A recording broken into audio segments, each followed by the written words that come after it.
astounding is the only word that I can think of, because of the tonal range that he was able to pull out from it. So lots of photographers spend, even today, hours and hours and hours of time testing using his zone system method and processing the film, printing the film in the way that he did. So a lot of these images you can see he would shoot in very contrasty light. So this is the time of day most people would not really expect to get these kind of results, because the blacks would be all blocked or wouldn't have any detail, because you'd be exposing for proper exposure on, say, like this roof over here to get detail in the roof. And you can see that he has detail in all of the shadow areas where most photographers at that time wouldn't have had the results that he got. And his work, for example, this piece now sell anywhere up to, let's say, a 16 by 20 print that might be a limited edition of, say, 50 of those that are signed. Those prints are selling for well over $200,000, $300,000 at auctions for like Sotheby's auction house. And collectors. So collectors of photography that have money collect his work. It's really just absolutely stunning to see.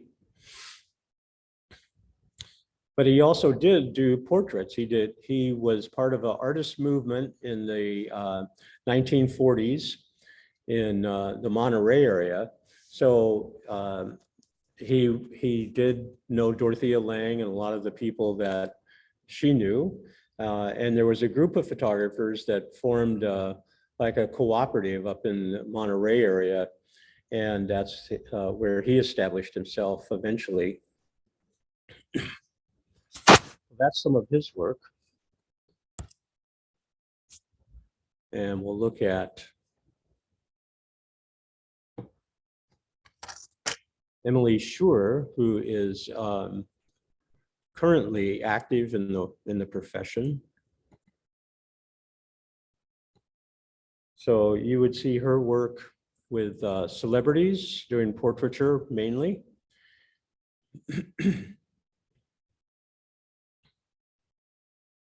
So she's sort of noted for her ability to capture, these very poignant moments in portraiture. Her lighting, very traditional in a lot of ways.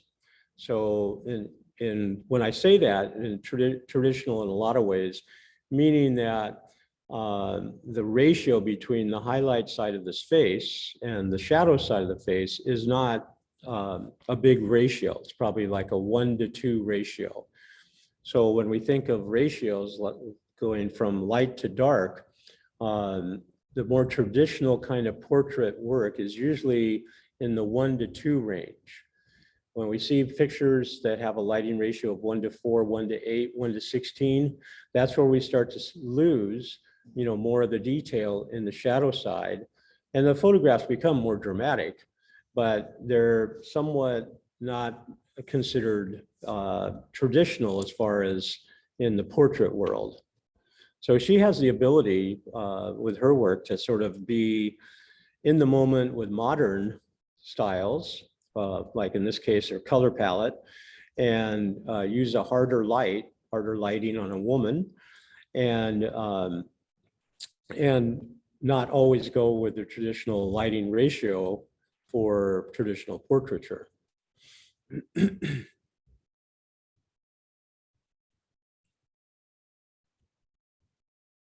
So one of the things that she's amazing at is attention to detail when she sets a photograph up like this. So this is something that's spent lots of time with a prop person and styling it before the photograph's taken. And more than likely, this is lit artificially, so not just using natural sunlight. And one of the reasons a lot of photographers do that, to recreate the look of sunlight, is so that you're not racing against time. So like we're racing against time because I want to use sort of a certain direction for your test that you're going to do. And if we wait too long, the sun's always moving, we're going to lose what we want to have in the background. And in this case, she's setting this up to where the lighting is going to remain consistent because it's artificial.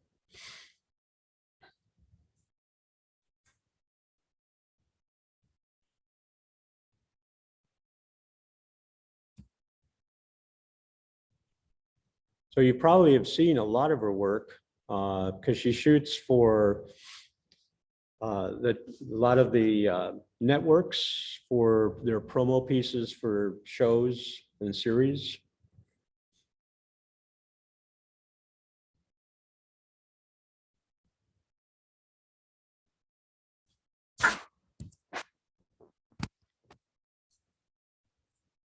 Okay, and then one last one.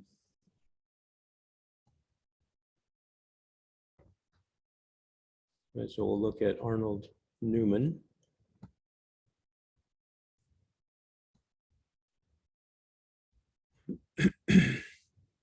So again, he's sort of that era of the 40s and 50s, using more traditional kinds of photography, in traditional meaning with a large camera format. So his camera's usually always on a tripod, using a lot of artificial light.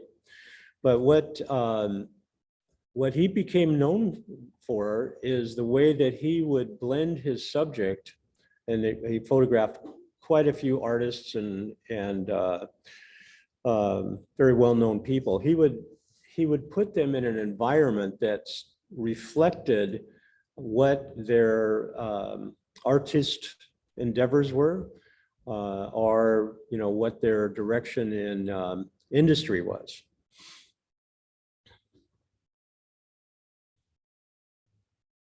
He used a lot of natural light, but he also did do artificial lighting. And you can see he uses a lot of ratio in his lighting. So this would be on this man's face, the difference between the highlight and the shadow compared to what we were talking about before.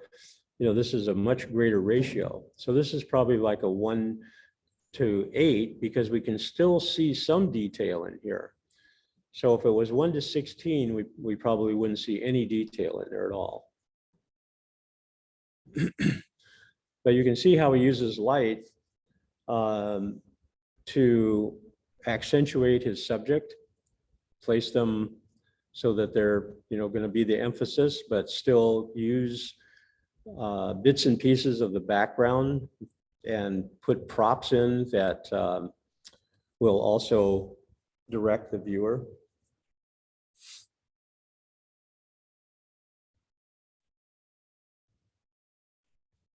So William de Kooning, very well-known artist, and he was part of the action painters, which threw paint at canvases and anything else.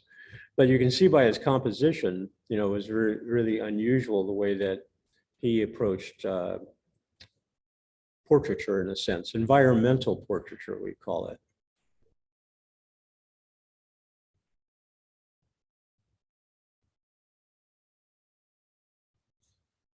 So Mondrian was an artist who was very well known for his use of straight line and edges.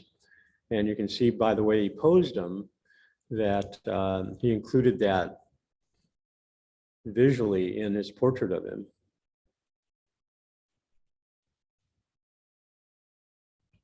Alfred Stieglitz and Georgia O'Keeffe, both extremely well-known photographers and artists of that period. And then David Hockney, who some of you emulated.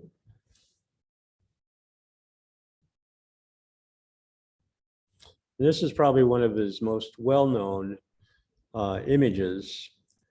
And you can see how he approaches working this image more as and we've talked about this before from the graphic design standpoint, from a graphic standpoint, but yet still capturing the emotion of Stravinsky. This really beautiful image.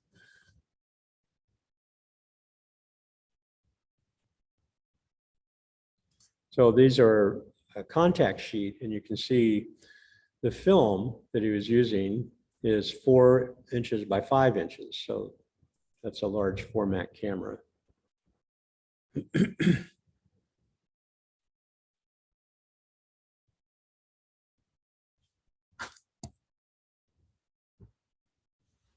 Okay, so those are some of the people to add to your knowledge of who's who in photography. And like I said, of course, you have to, I hope you look at that resource page that I put up on the site, because that's where I put these. On the on our classroom portal.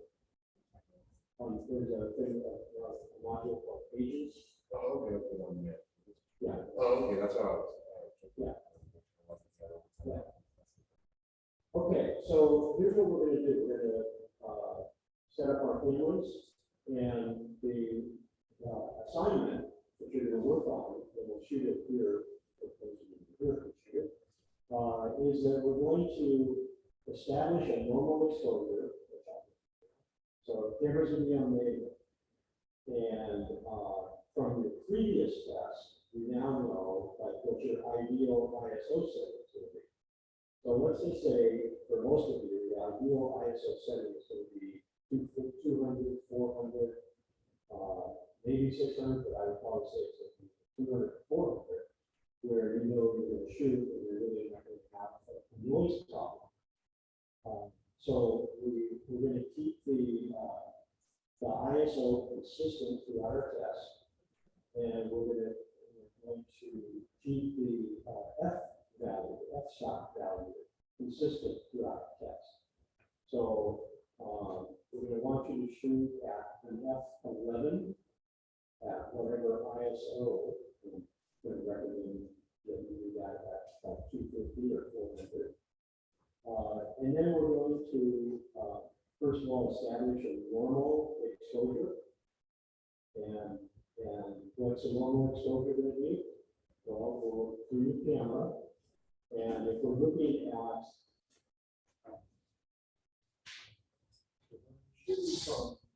we're going to shoot from inside this classroom to the outside. And I want you to have probably the camera set up like right here. We'll open these windows up. A few more of them, but mainly it's going to be we're capturing the scene outside, and they're also trying to get report what's going in the classroom and turn these lights off, bring it down. So you can see the contrast ratio between making the correct exposure for the outside. That's where you're going to start. That's going to be your base normal exposure. So there's a lot overexposed or underexposed. And then what we're going to do using the shutter is overexposed by 5 stops and underexposed by 5 stops. So on the board here,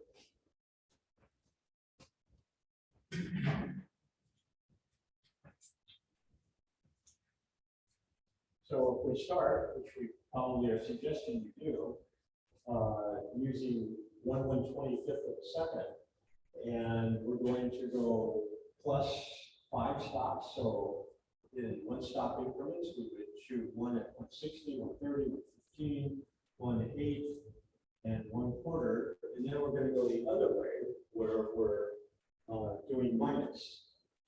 And what that will show you then is your plus 5 stops. What do you think that's going to do to your, what's the picture going to look like? What do you think that's going to look like? What's the outside going to look like? Pretty blown out. But it might be the correct exposure for the here. You know, you can see the light here. If I'm reading, F11 at 1/125th of a second for the outside. outside, like the blue sky, and that's like the exposure at ISO say 250. That right now, to get the correct exposure here from the lights off, it might be that will be 5 stops difference in the diesel. But we're overexposed the outside by 5 stops, so we go out. So the idea is that then we can look at in Lightroom, can we save this? Can we save a 5-stop overexposed file? And that's part of what we're going to do with it. Or can we save a 5-stop underexposed file and bring it in between? So let's start with getting your cameras up on a tripod, and we want to face so that you're not facing into the sun with your camera. You're shooting from this direction. So you can open up a couple more if you want.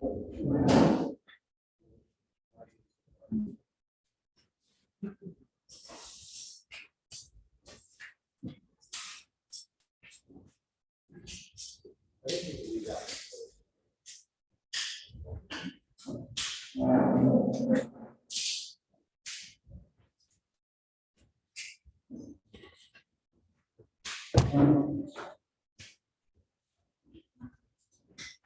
So when you're standing here and we're looking in this direction, and you see the blue sky, on the grayscale of going from black or detail, or black or not detail, to white or not detail, if we transform the blue sky, where does it fall on the grayscale?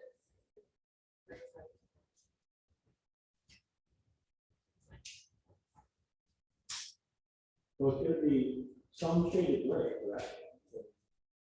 We convert that. But if we know our meter in this camera is always going to, if we point it at the sky, what's it going to do for the exposure of the sky? What tone gray is it? It's going to be more gray. So would that be too dark of the sky, or too, is that the way you want it? Probably how you would want it. Well, that's what I just want you to be aware of that. When you're photographing from this direction, the sky is sort of going to be a pretty prominent part of the image.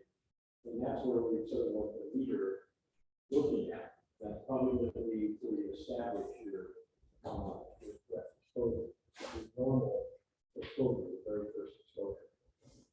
So go ahead and let's set that up and let me see where you land with that. And we can go from there. So before you start doing overs and unders, I want to see where your normal is. So you take the normal. And I'll put the assignment up here. Oh, you can move that. Oh, those are tripods. Yeah. Yeah. So we have some tripods here. And I think you have a camera. Oh.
Okay.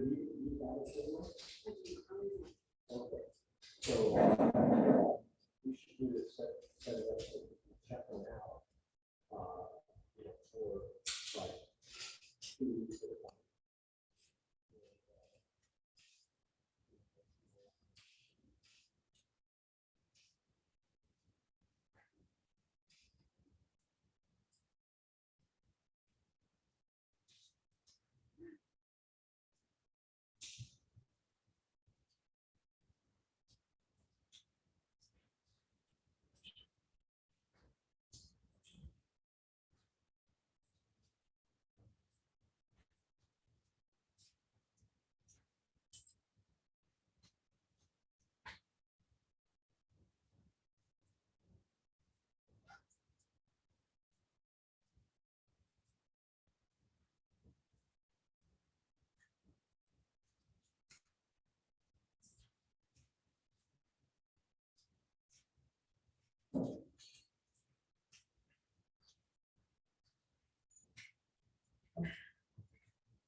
let's see, who uses camera?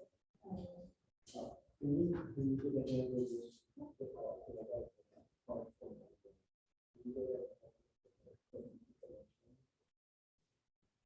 Okay, so,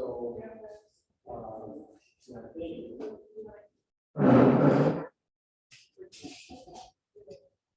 So where you are, you know, you're going to see how bright it is.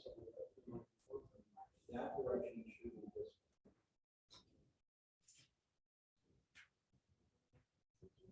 And let's have you pull back so that you get some of this room. So to get it.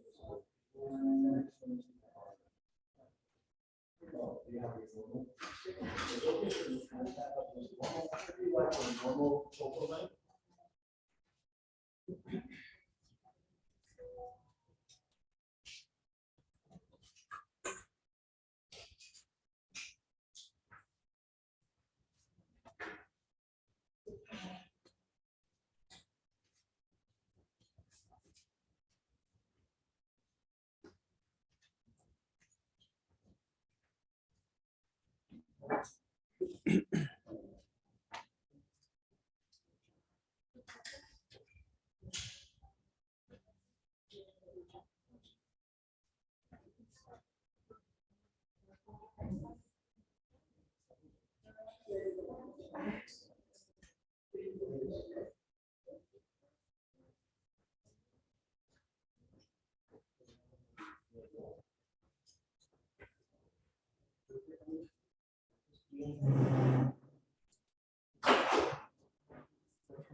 Hey, Robert, can you give a hand?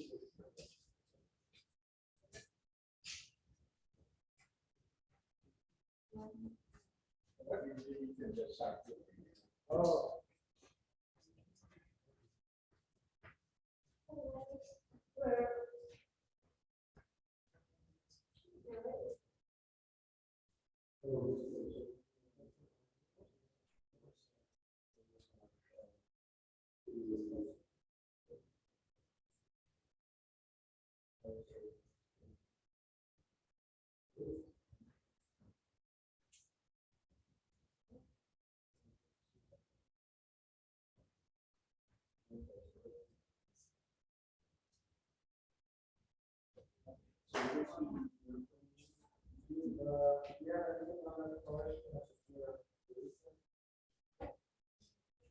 So you don't have to have all three. So you get like half of the center one, and just a little bit more.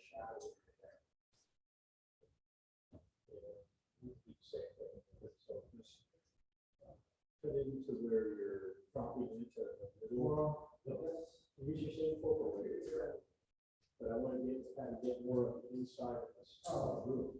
Oh, okay. So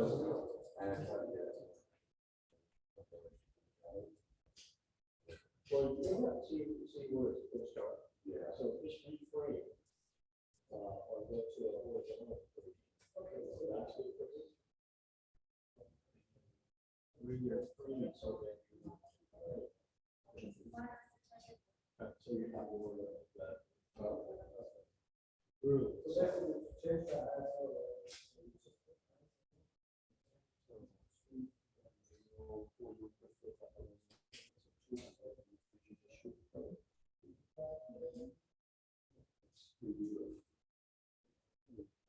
Is that what your friend was saying is the correct exposure?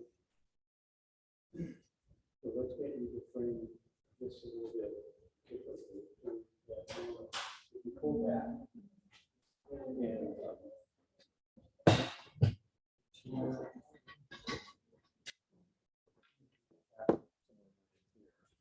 what focal length are you at?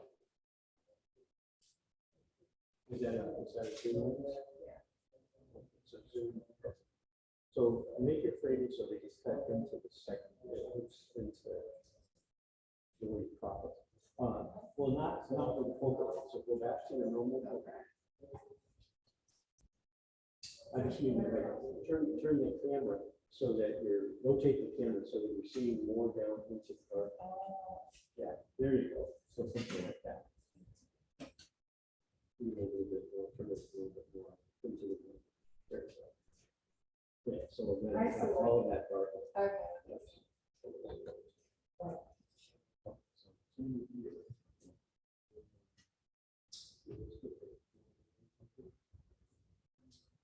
Okay. So let's pull your camera. So bring your camera back.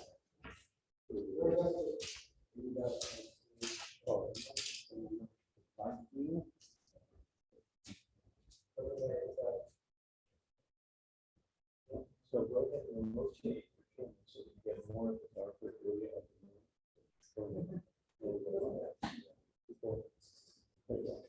So we only need that much.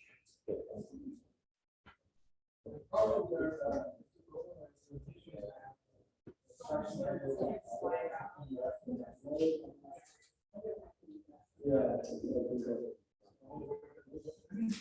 They have all the same basic functions, but the way to get there is make a difference.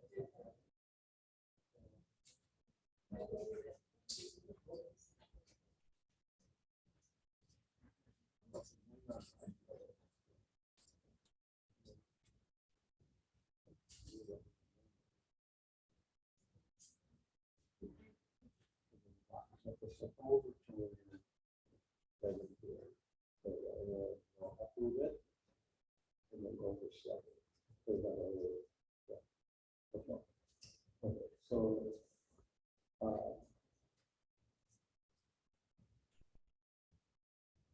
yeah, I was at 400. So go ahead and let's see what that looks like. This is like the normal exposure.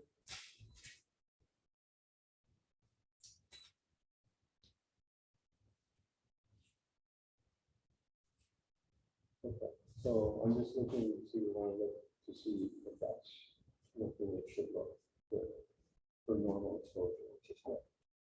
Okay, so that's your beginning spot is 1/125th of 11, right?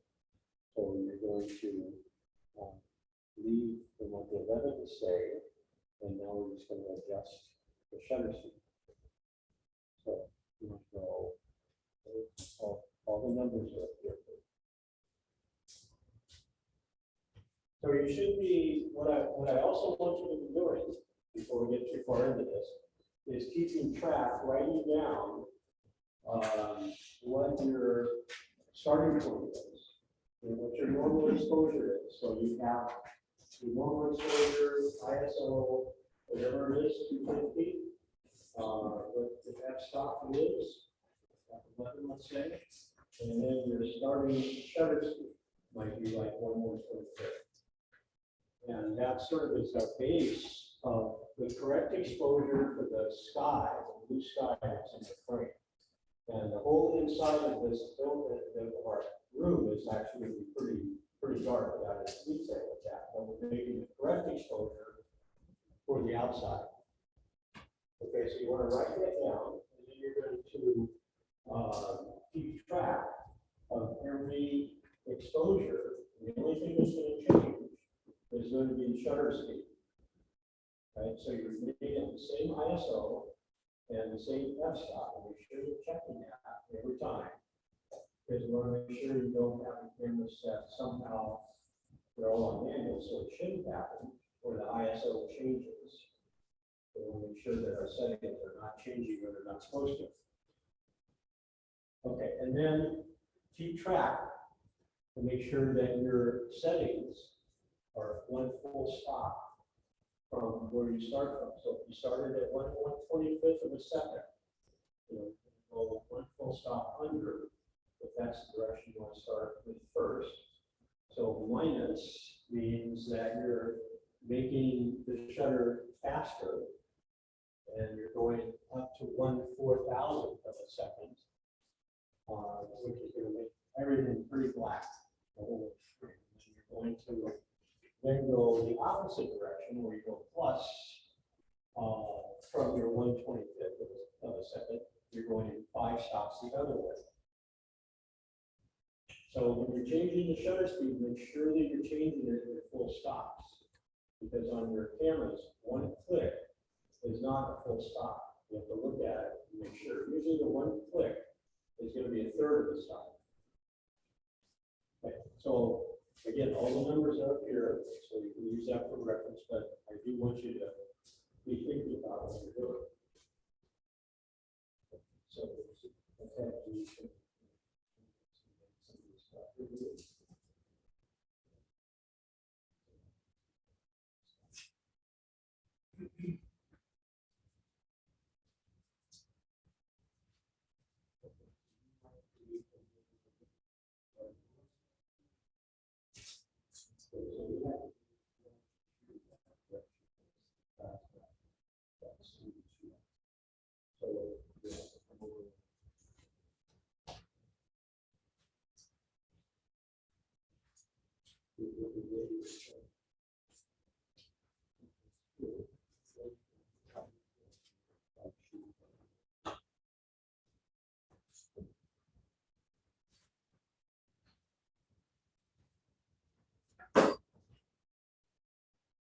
So let's go back to the part of it.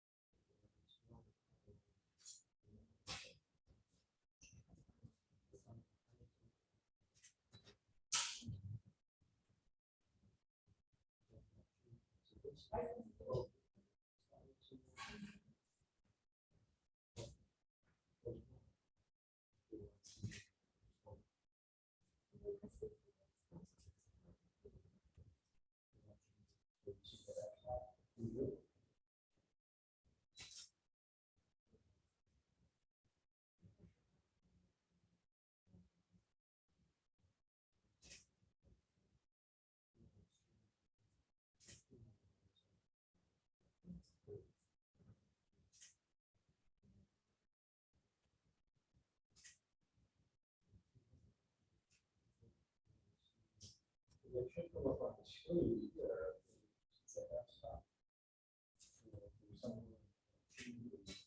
Watching how we got the ISO to come up.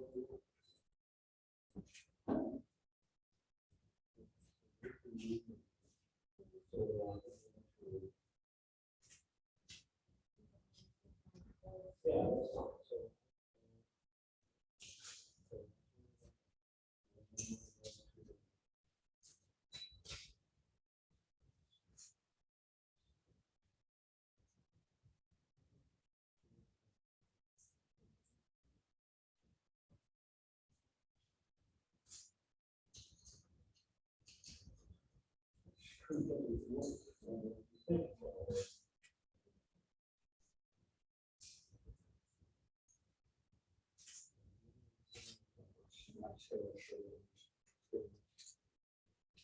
Okay. So you're at 250, right? And you started at 125?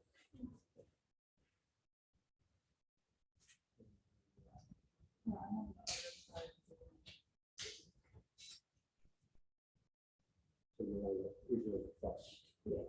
So you're saying right now is that you're at an 8 of 11, right?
We're not looking just for the outside.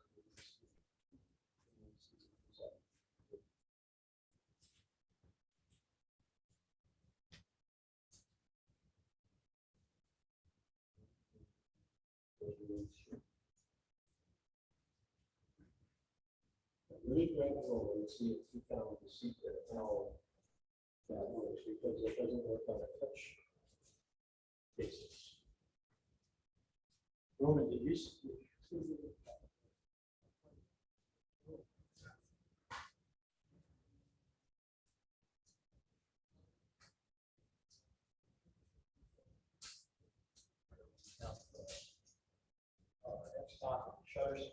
Oh, yeah, I didn't.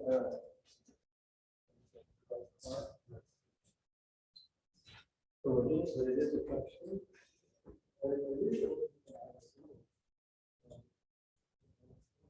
Like now, yeah, so we set the ISO like at 200.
So the shutter speed is this.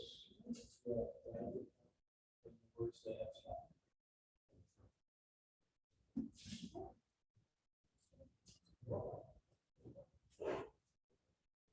Okay, so let's take a change.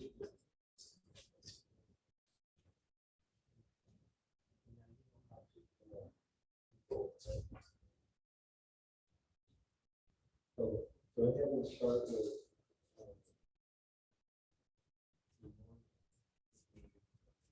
We have the ISO 200.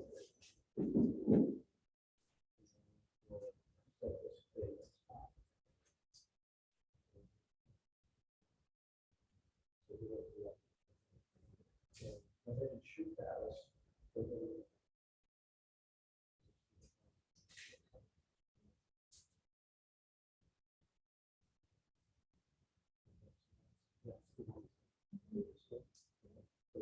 That's first starting point. So now you just follow this. Right? So here's where you started. So you're going to change the shutter speed that way, and then you're going to change it that way. So you can just use the same numbers, but understand that you're changing it by one stop each time. Right, so 5 stops forward, one direction, and 5 stops to the next direction.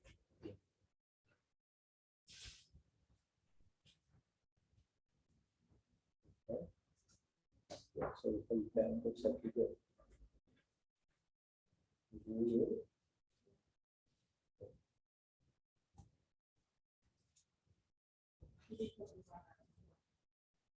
Yeah, so what we're gonna wind up doing next is, after you're done shooting, you can import it to your laptop, for a folder, or you can import it to have it set up directly to Lightroom.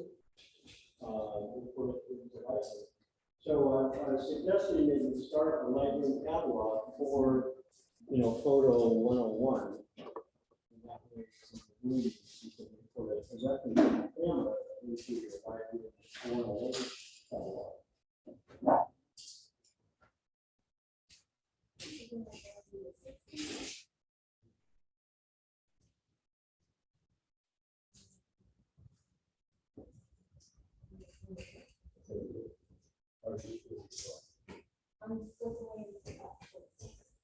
So we're at 6, so we're going to stop it at 30. We give it more time.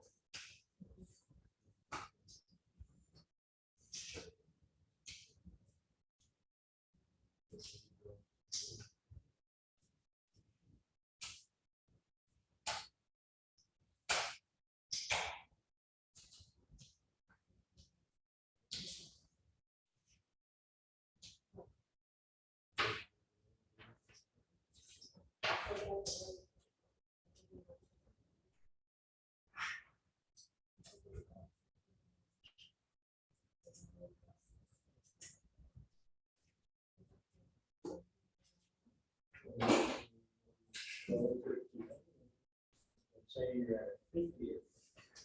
So then we'll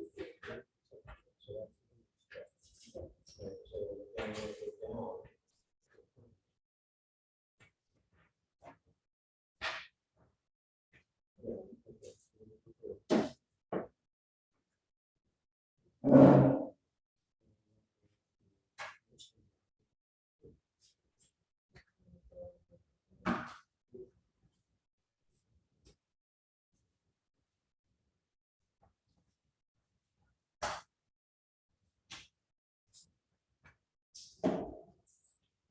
So that was controlled by.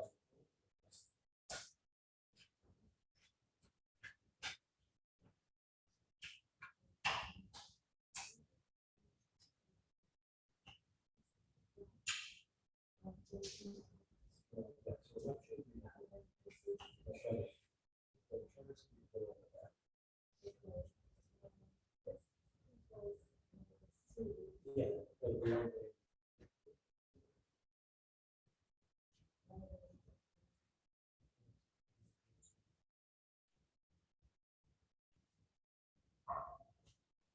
So we can do all of them. So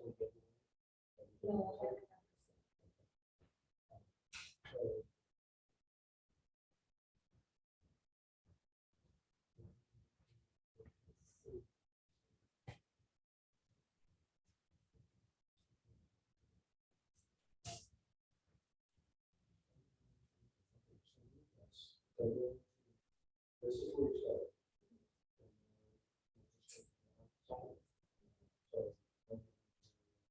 So it should be going to the max. You're going to be the file start. So follow it.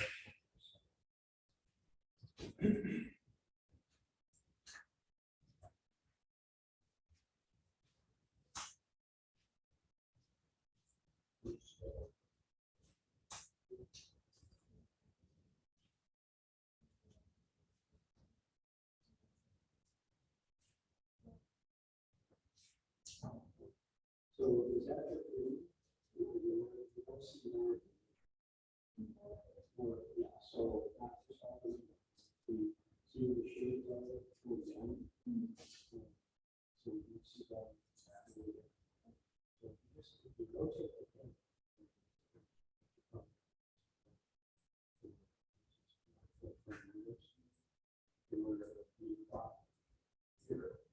And you see more of that. Or is that a zoom lens? Maybe you can help.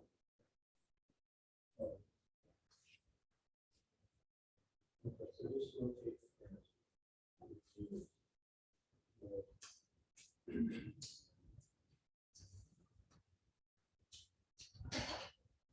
So that's what you look at, right?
Oh, well, I have a program. Maybe.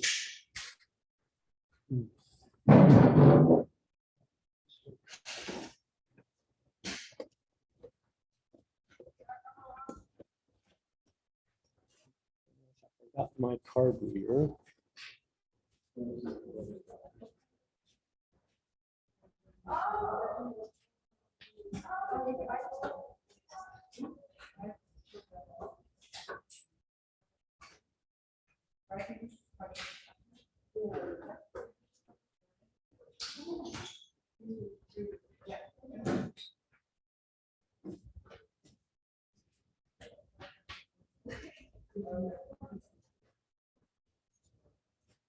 I'm just looking for you. Thank you. There's one on the desktop computer, there's a slot.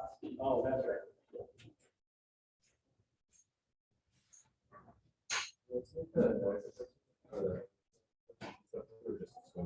Yeah, we're not doing any noise. We're just gonna work on the exposure. Okay. So, all right, so hang on before we get started.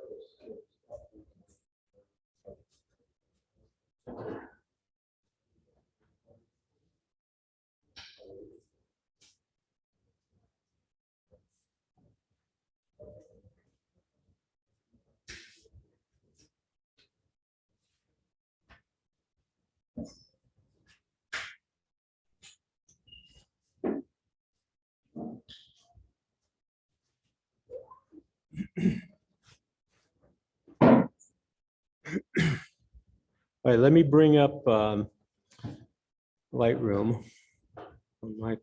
Oh, well, here's for, This is from the other night.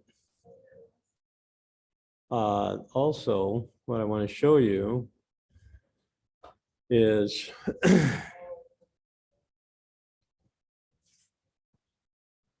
so this is a before and oops, wrong one. Go back to this.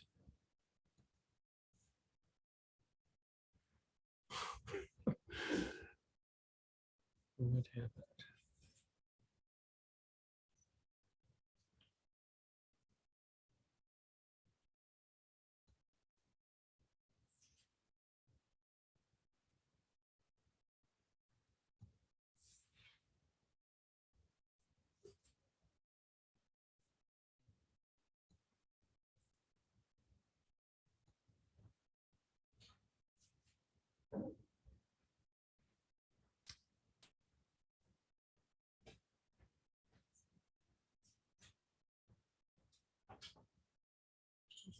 Okay, thanks. I'm not going where I want to go.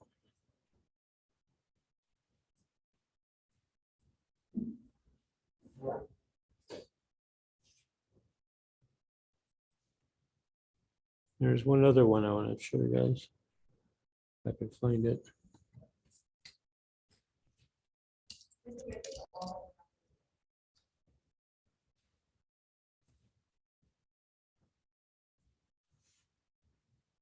Well, this is the other one.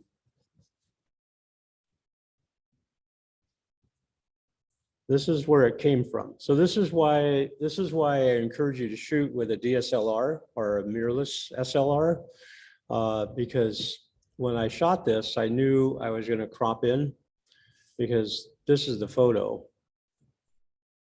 And so this is cropped in and,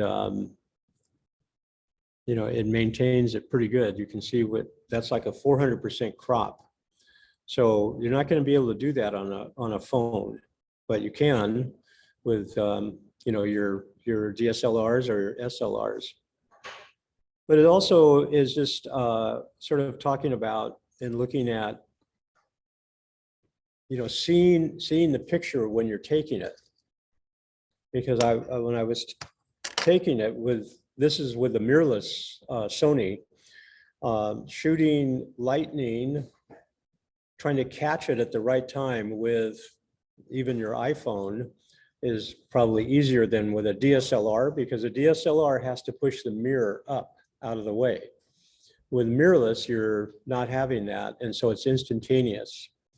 So that the mirrorless cameras have an advantage when you're shooting a situation like this, and then being able to crop into it is working from a large file. They have the ability to do that. So anyway, that's just a couple from the other night.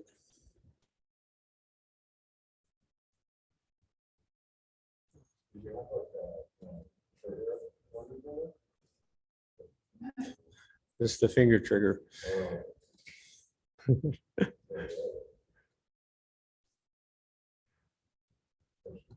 Well, you know, the shooting ratio with a DSLR, when I would try and capture lightning before the mirrorless camera, the ratio would be like for every 100 frames, I might get 1. And with the mirrorless camera, it's like 50 out of 100.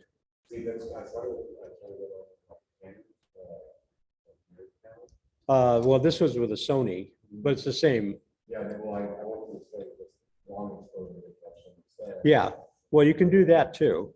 But when when you're doing a long exposure, because the shutter is open, there can also be movement, you know, that you're not freezing everything. So it sort of depends on what you're looking for.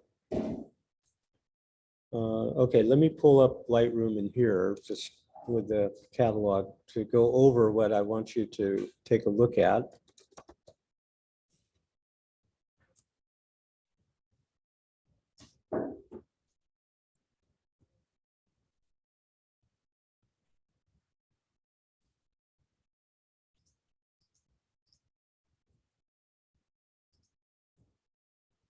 This is not the catalog that we want.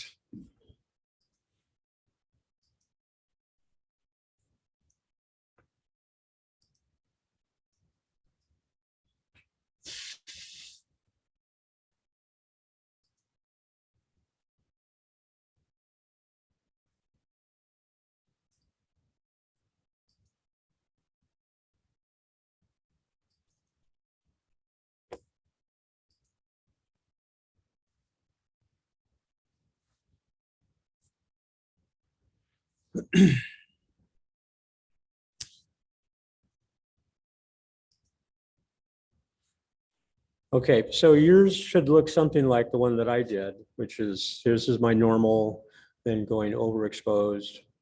And obviously there's no detail in the whites. And then the same thing go in the opposite direction. Oops, going the wrong way, starting here and going darker. So what the assignment that I want you to work on, and not necessarily now, this can be part of your homework, is that we want to take the third frame on the over, and through using Lightroom, we want to bring it as close as we can to what the normal should look like. So we want to capitalize on the fact that we have more exposure for the shadows in this frame, but we want to come back on the outside so that we retain some of the value of the sky. And we do that by using in the develop mode. And we can come over to the highlights bar, and we can bring that exposure down with this control.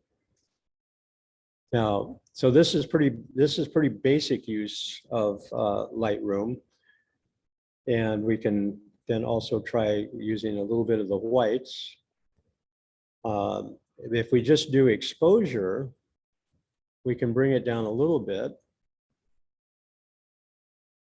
And then we have to then try and bring maybe the shadows up a little bit.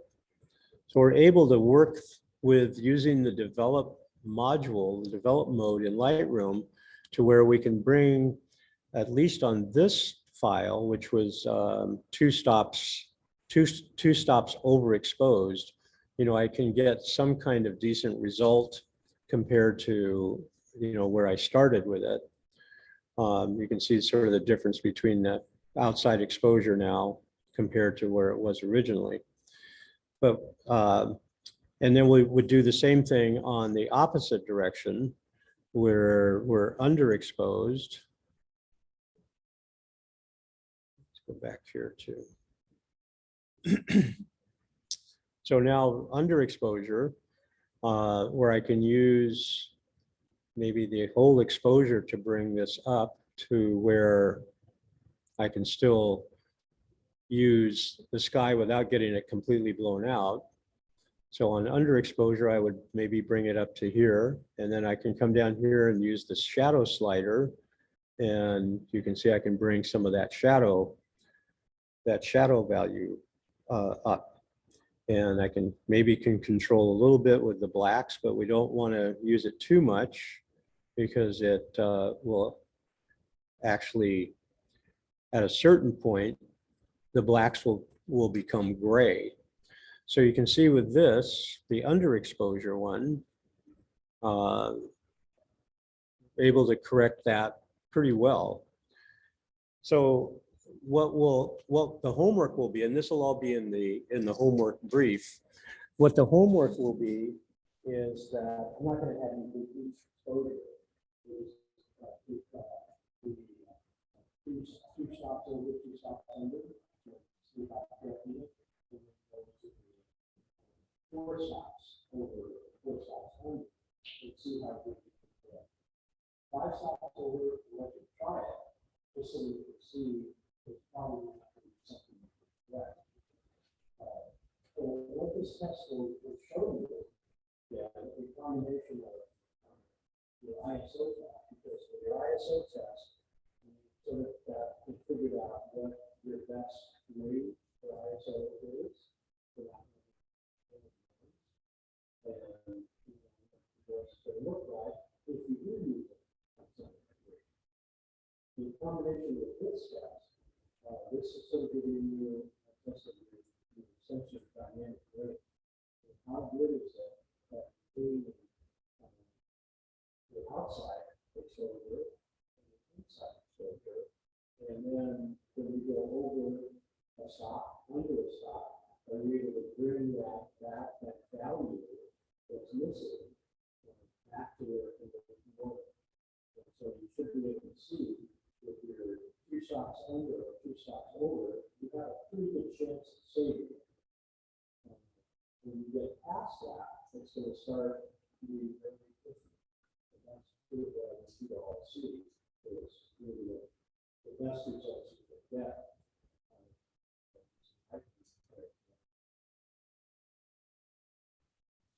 Okay, so does that make sense to everybody?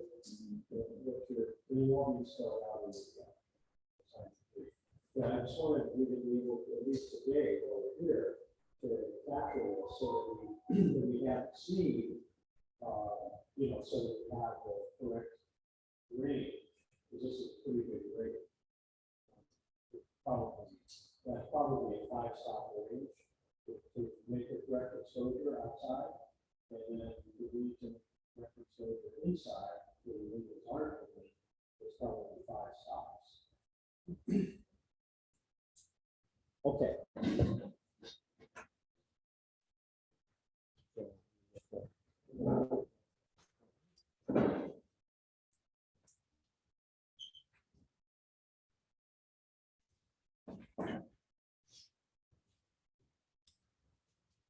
So is everybody sort of keeping up with the Lightroom process?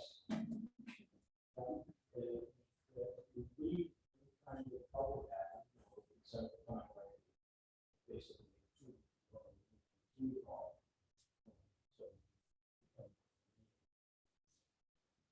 because it's obviously a useful tool they have to know. I mean, there's other ways of doing this with other software, but I think you'll find Lightroom probably the best consistent results.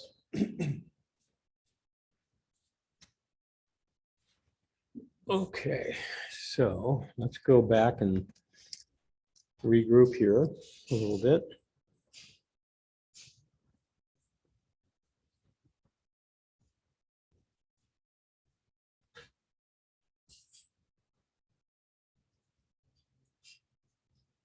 So this is my 5-stop over.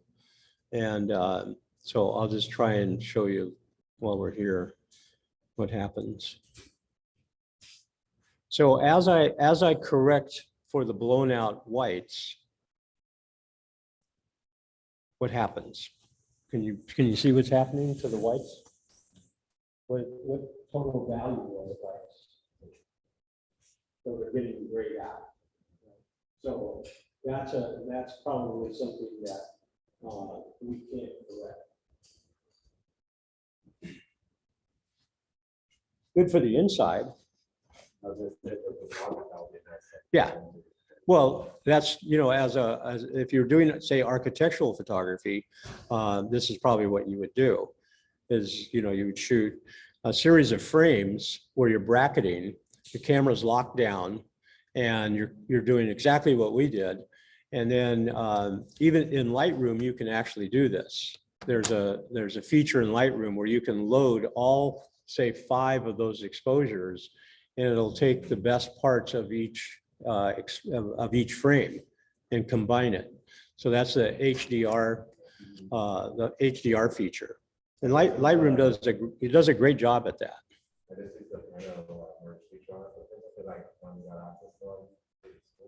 Uh-huh. I couldn't believe that. I couldn't believe it was actually like.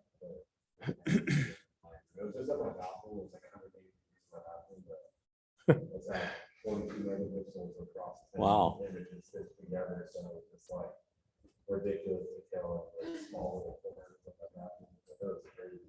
No kidding. Yeah, I was really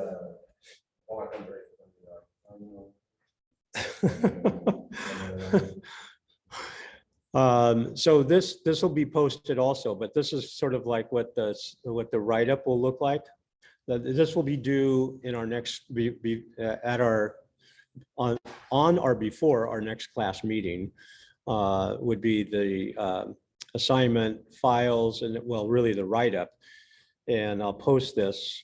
But what you will do is, I just put these in as placeholders.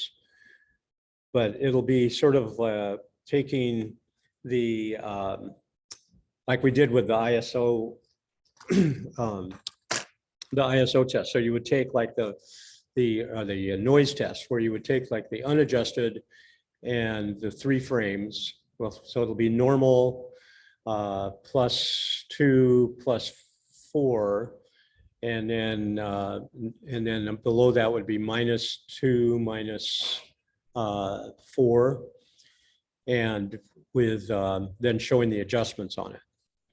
And then coming up with a summary, because that's sort of what these are about, that you get more knowledge on what your limitations would be. So that'll be posted. All right, so let's go back to a couple of presentations here.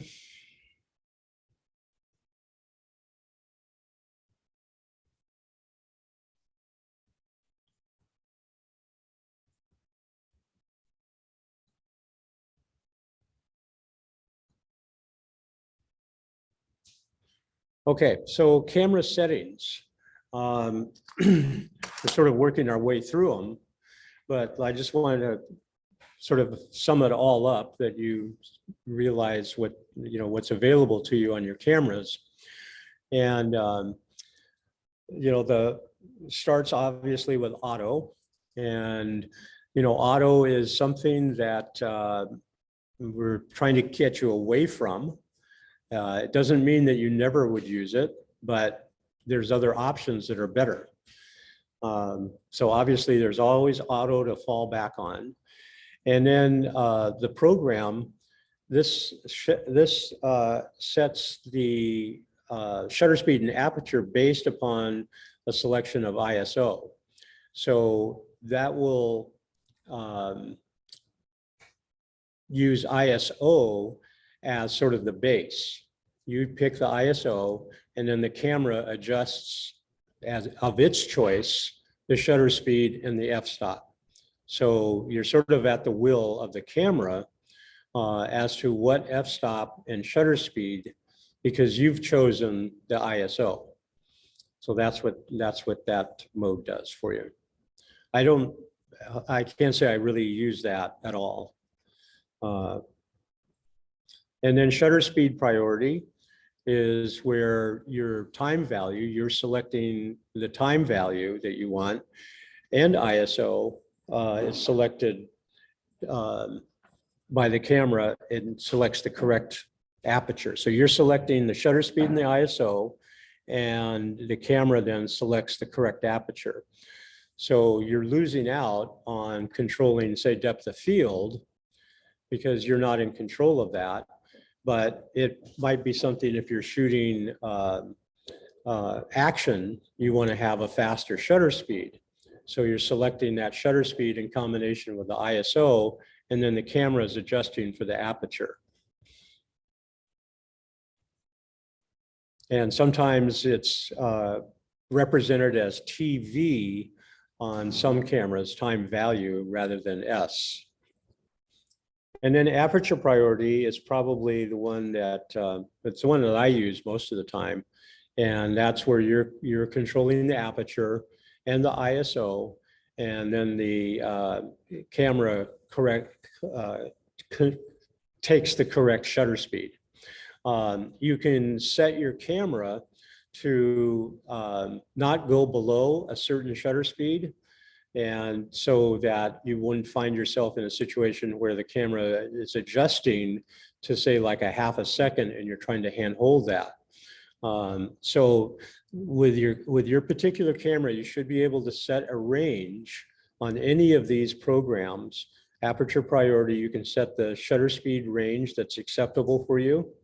And you can also set the ISO range that's acceptable to you so that you're not going past, as it's in its program, it's not going past a segment that you don't want it to, that it's increasing the ISO to where you're going to get too much noise, or it's making the shutter speed so low that you're going to wind up with camera shake. And then the one that we're working with in a lot of what we do in these technical assignments is on the manual setting. And that obviously gives you the full control over ISO, shutter speed, and aperture. Here's a quote by our friend Ansel Adams: "There is nothing worse than a sharp image of a fuzzy concept." This is a photo I did not too far from where I live, and the Amtrak train comes along the coast, and it's a great spot because when the train at this time of day, so this is right towards sunset, when the train comes around this curve, you can see that the train is metal. And what do you think it's reflecting? Why is the metal lighting up? Because there's no light here, very little light.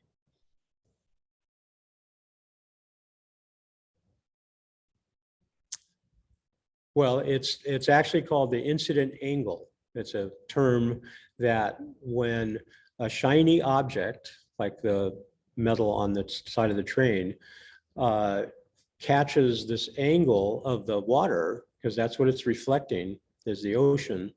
And the ocean is reflecting what? The sky. So the sky is reflecting down onto the water. And then as the train comes this direction, it's like a mirror. It's catching a reflection of the ocean. And as it travels, more towards me, that effect goes away. But it's good to be aware of this incident angle concept, because like composing this photograph, the train stands out because it's a lighter value than the background. And that's, part of what we're always trying to do is, bring attention to something or bring attention away from something.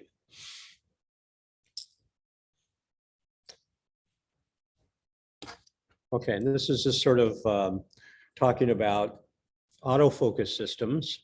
So you have manual focus indicator, single shot autofocus continuous, face recognition, and eye autofocus. So depending upon your camera, you have settings that you can use for most of these choices. The technology in the newer cameras for following, say, a person, where the autofocus locks onto their eyes and they can be moving anywhere in your frame, and your camera will continuously adjust for that. So most of the cameras of probably the last two generations of Sony, Nikon, and Canon have that feature. And then using manual with focus indicator, that's probably some of you that are using that with video, where you use the zebras for seeing what's in focus and what's out of focus. You can set your camera to that. Single shot autofocus versus autofocus continuous. The autofocus continuous is probably the setting that I would use, where single shot autofocus, it has to refocus on the spot each time. So autofocus continuous is actually a good setting if you're not setting a camera on face recognition, which I don't. Once in a while, I'll put it on eye autofocus. So those are settings that you just sort of have to experiment with and see, where you're adjusting what feels comfortable for you, and when to use those, just figuring out when to use them. Also on your camera, is a diopter which can, correct for a magnification plus or minus for focusing. So make sure that if your camera always seems like it when you're looking through the viewfinder, if your camera always seems like it's not quite in focus, the subject, that could be you need to adjust the diopter. And you all have young eyes, so you're not, I'm on +3. You should be at 0. Okay, so manual focus is sometimes used when I shot through a glass window. So a lot of times when you're shooting at glass, and if you're not necessarily at a correct angle, the autofocus will pick up the glass, a reflection on the glass, and it'll focus on the glass. And that's what was happening in this case. So, I switch it to manual focus. So you should try and use manual focus on your camera just to get a feel about how it works. A lot of times the manual focus has a completely different feel to it than you would think it is. It can be very loose, but you should try and on your cameras practice a little bit with manual focus. And this is just looking at the Canon system of the 80Ds has this 45-point autofocus system. And this is sort of generic of a lot of different cameras that have some configuration like this, where you're using one of the squares as the primary focus point. And then you can move that around. And in this case, there's 45 different points that you could move that square to.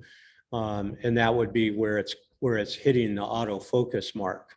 So, if you're framing where you have a person and their head is over here, but you want to use this configuration of framing, you'd want to move this over to where the square was on their eye.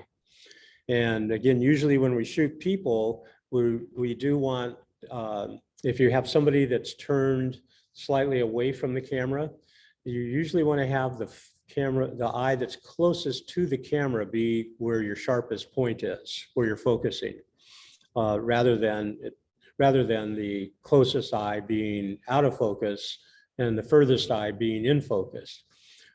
There's exceptions to that, but for the most part, we're always looking at somebody's eyes in a photograph to see, the detail. So this is, again, an example where you have to go off the autofocus and onto the manual focus to actually get it correct, because the camera may not follow where you want it to go on autofocus. So we're always looking at that. And this is just showing the 1DS Mark III viewfinder, which again has 45 different places where we can set it. And the 5D with 61 selectable. So these all change in different camera manufacturers. There's the Nikon with 51 and the Nikon 610 with 39 individual ones.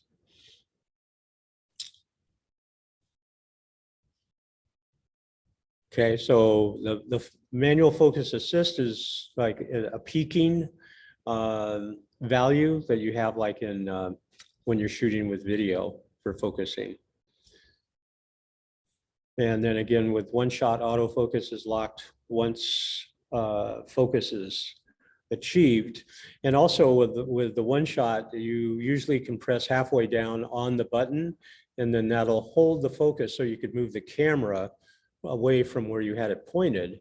If there was some reason you wanted to focus close, but then move the camera to a further scene, but keep that focusing. You can do that by just holding the button halfway down, and then it resets itself after that one shot. So this is a shot I did with just using the continuous focus shot pretty much wide open at a slow shutter speed. And then this was, camera was set on the eye autofocus. And face detection. So face detection is different than eye focus. I haven't been able to see it that much of a difference, but there is a difference between when I shoot with my Sony with eye detection and this Nikon with face detection. There is a slight difference.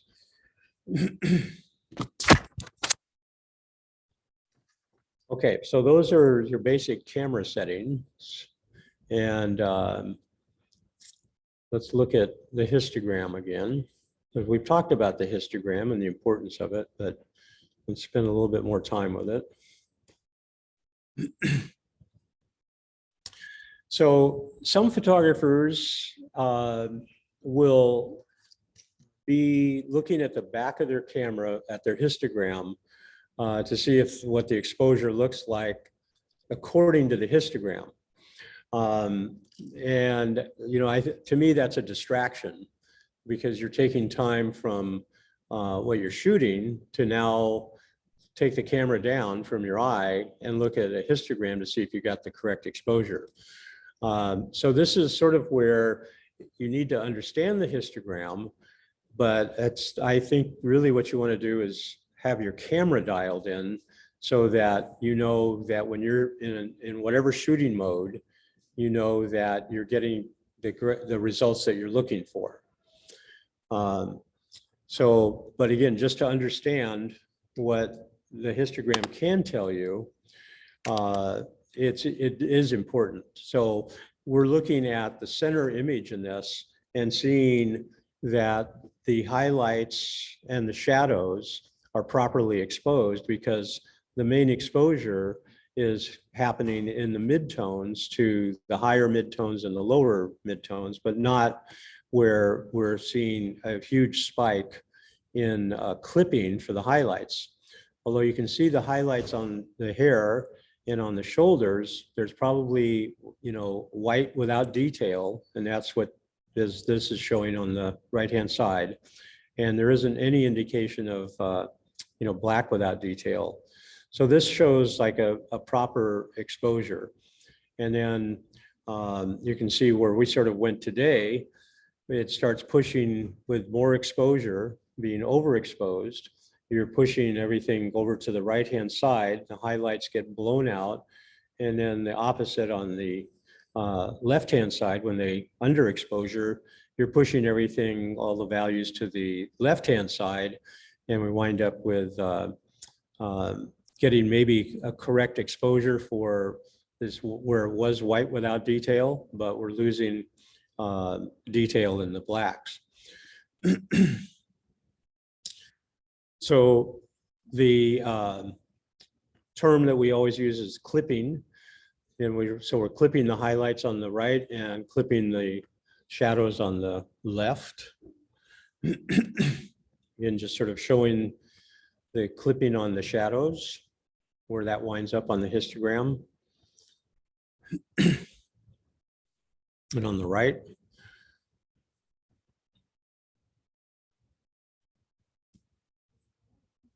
So in this scene, we're seeing a pretty wide range of values. So, but the highlights are not blown out. You can see there's detail, you know, in the whites, the white values. And that's indicated again in the histogram. And then we have the midtones that are all in here. And then in the shadows, we can still see, you know, some value in the dark end of the dark side of the shadows. And this has a lot to do in this particular scene with the time of day. So this is, you know, right after the sunset, sort of twilight, where there's still ambient light coming from the sky that's lighting the overall scene. And then there is artificial light that's coming from the hot dog stand. And the range between the highlights and the shadows is in the dynamic range of the sensor. So that's a great time to shoot, actually, with something that has a lot of contrast normally. A scene that would have a lot of contrast is at twilight or sunrise.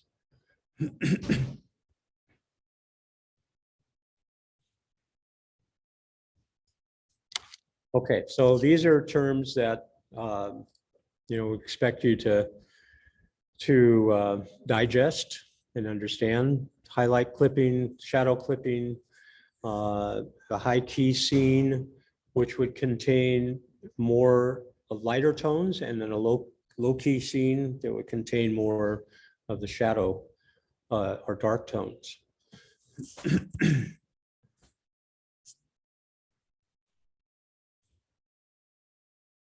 All right, and then we'll just go back and review this for a second, and then we'll take a break.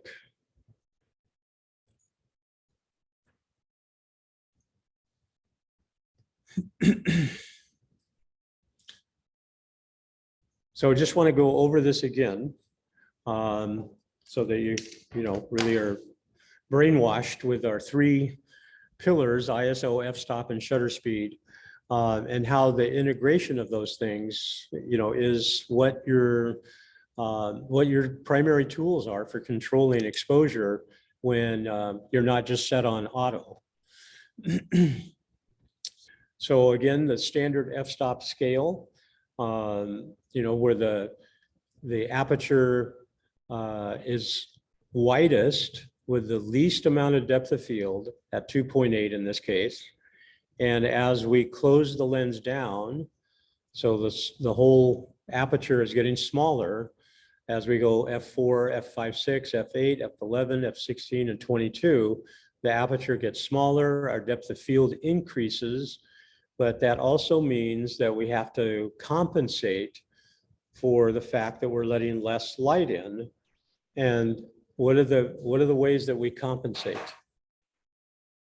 We have two ways we can compensate. Shutter speed, right? So we lengthen the time as we close the aperture down, or we can change the ISO. But now you sort of know when you change the ISO, 3 or 4 stops from where you started, you're going to risk the chance of noise.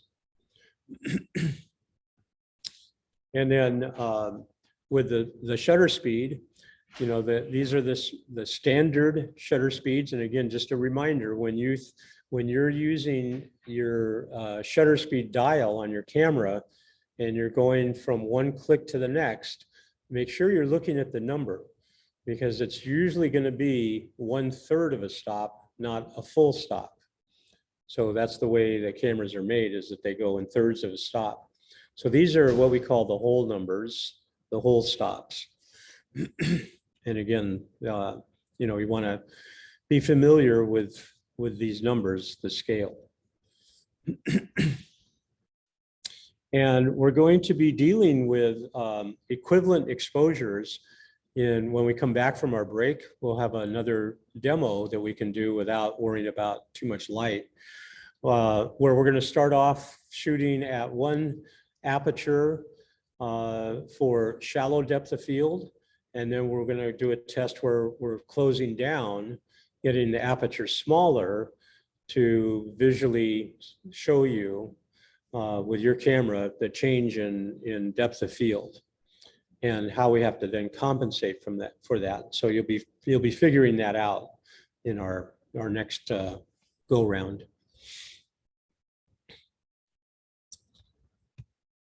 Okay, and then again with the ISO, I'm sure you're really familiar with this now. The lower the number, the less noise. The higher the number, the more noise. And as we change that, as we go to a higher number, it requires less light. So that's when we would most likely be using those high ISO numbers, is if we're shooting in a very dark environment. And this is sort of old news to you because you've done this and you understand it. So we'll just go through that. Okay. So this is all information that you've experienced. ISO controls your sensor sensitivity to light. Low requires more light, but less noise. High, less light, more noise. And the noise increases as you increase your ISO. The luminous noise appears as grain, although it's not really grain, it's just pixels. And the chroma noise appears as colored artifacts.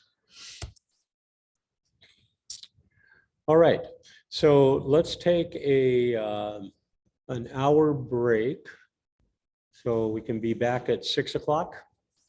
And we're going to do a test at that time. So, oh, actually, I should have had you keep your cameras up on your tripods. So when you come back, we'll get your cameras back up on the tripods and do a depth of field test.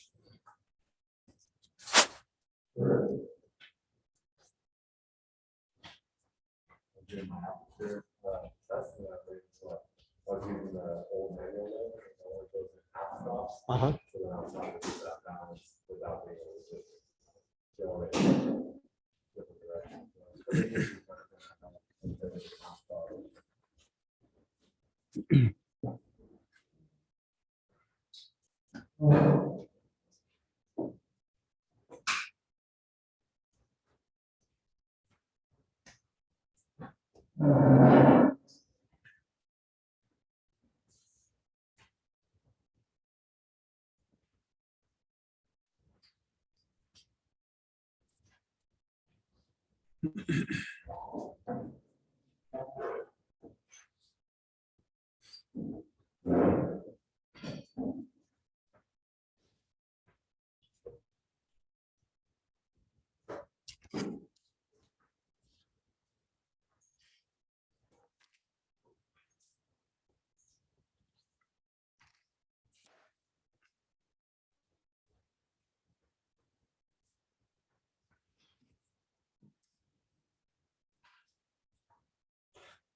Hey, Johnny.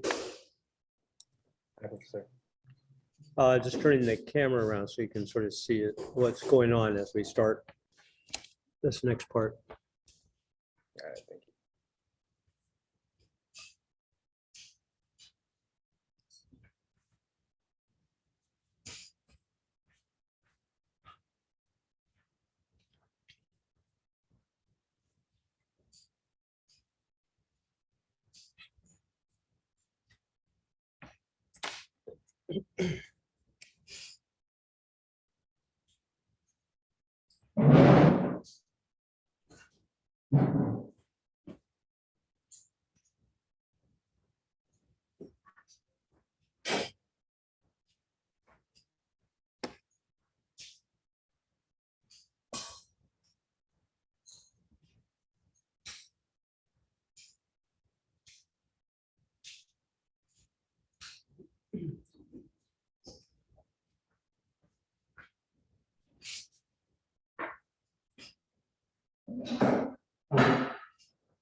All right, well, we'll get started. So, yeah, we want to go ahead and have your cameras up on tripod. So what we're going to do is we're going to be doing the depth of field test. Let me just bring up the example.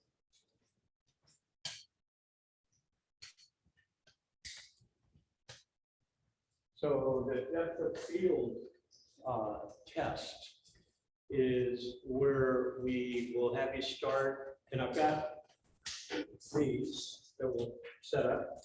We'll figure out our configuration here. I had Roland turn on these lights so we have more exposure, more candlelight.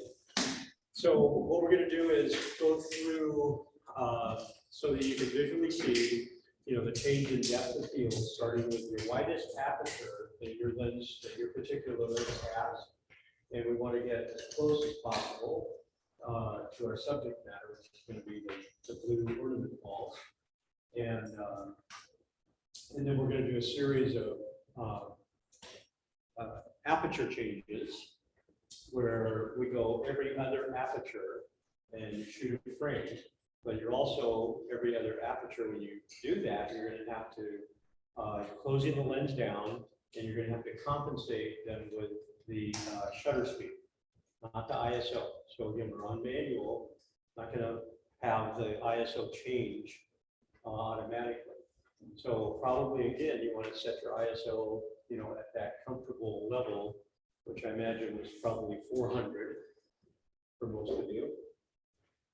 And we'll do like every other stop closing down until you get to like the minimum aperture that you have, which probably on most of your cameras is going to be 22. And then we're going to, not tonight, but on your own, you import those files into Lightroom, and you end up with doing a screenshot of the, you're not going to manipulate anything on the images, but what we're going to send in for your report, for your write-up, would be a screenshot that shows the Lightroom capture, which will tell me, it gives me this information. It has your ISO, your focal length, and then your f-stop and shutter speed, so that I can sort of see that you calculated everything correctly. And just visually, it'll be sort of easy to tell too. Right, so that's sort of it in a nutshell. And what we sort of need for you to do is we want to use where we can have the best exposure, because we're obviously using our sunlight. So that's why I had Roman turn these on. So I think what we're going to wind up doing is using the end of this table with the camera here and probably a camera there, because then that gives us 1, 2, 3, 4 setups with 2 people at each setup. So that should be fine. And the setup will be, this is where you're going to really have a lot of fun.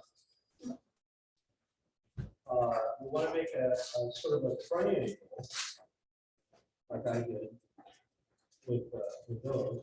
We sort of want to make a triangle.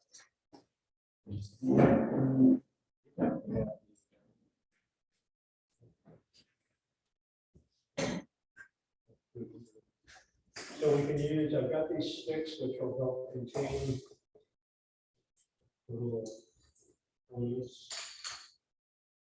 And so we want to have like 1, and then 2, and then a third one, so that we get that whole idea of watching focus travel as we close down. So I'll just sort of put these on this first table. And the idea for these is to wrangle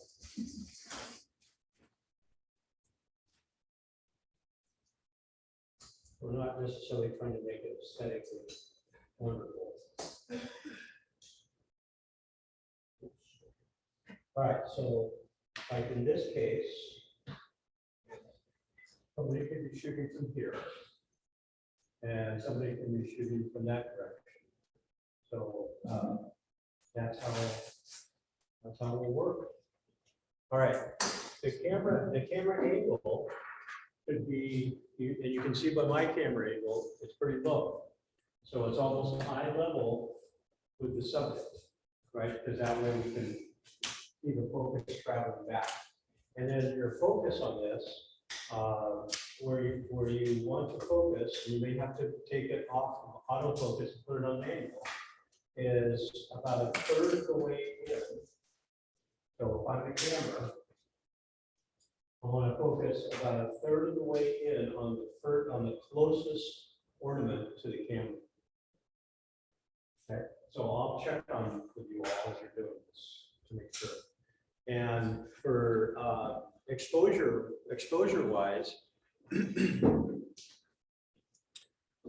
this is going to, again, sort of, the variation will be with your particular lens, what your widest aperture is where you're starting. So some of you are probably have a lens at 2.8. Maybe does anybody have a 1.8? So probably 2.8. I'm at 1.4, but it only goes to 16, so I'm gonna go to my 4. So I've got it back to 2. Yeah. We want to use your normal lens because the longer lens is going to compress it and then the effect will be different. So we want to use as close to normal, which is 55 millimeters on your DSLR. If you have a 80D,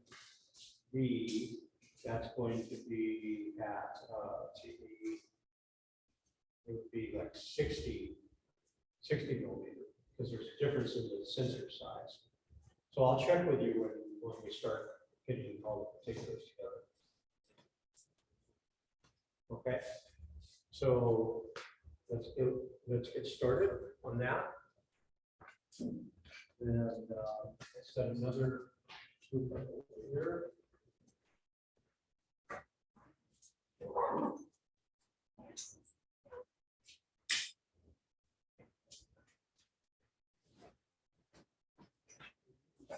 You can just put that together like that.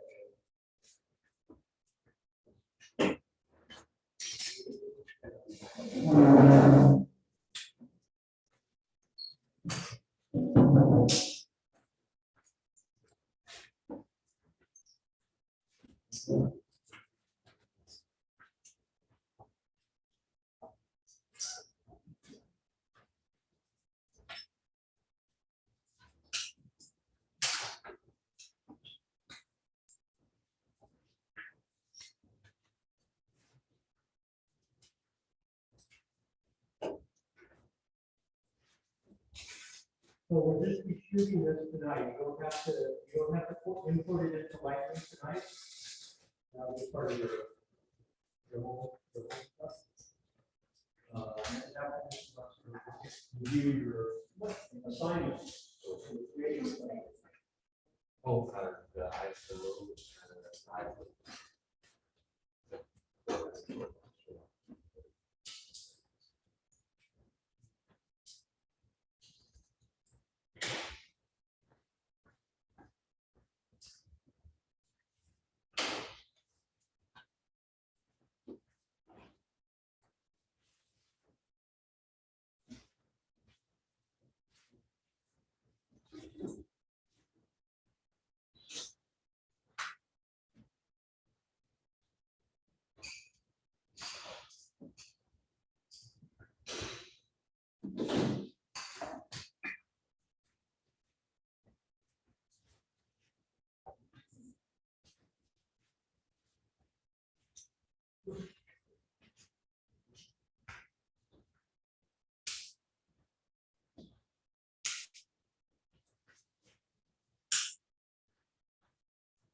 Okay, so let's see. Looking at the we got no short. So we've got you two there, and then we can have another person here. Come over here. And then you can be here. Let's just, let's do this table.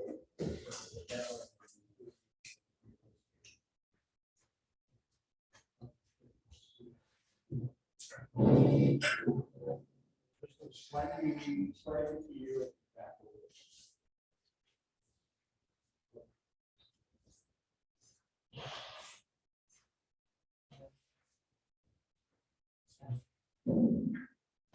So your camera's going to be, you're going to be right here. So if you put your camera on live view, you'll be able to get your adjustment as far as the level where you should be. Camera height wise.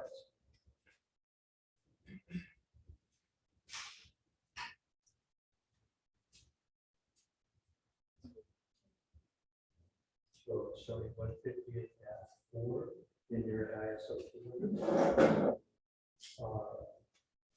Let's see, so you-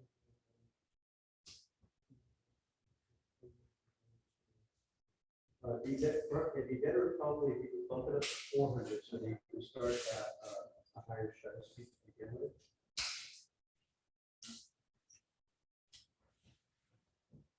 Yeah, so if you get that, go to 120. So yeah, just that way you got more latitude.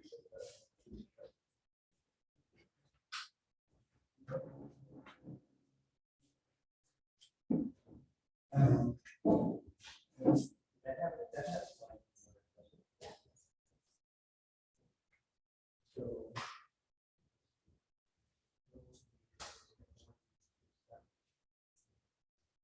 It's the shade. So if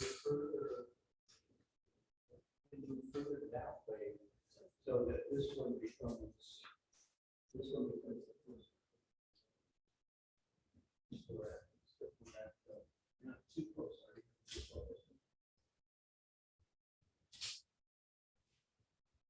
So you may need to take your cameras off of autofocus and go to manual so that you can focus on that front spot that we're talking about.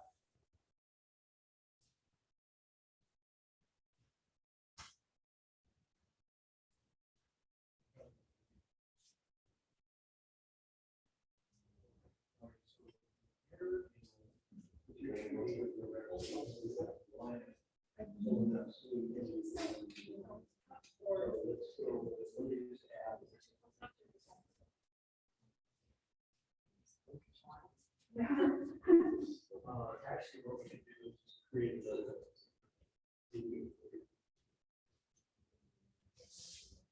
Oh,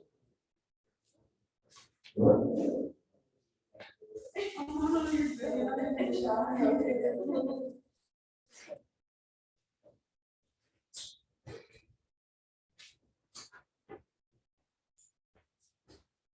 So we wanted to sort of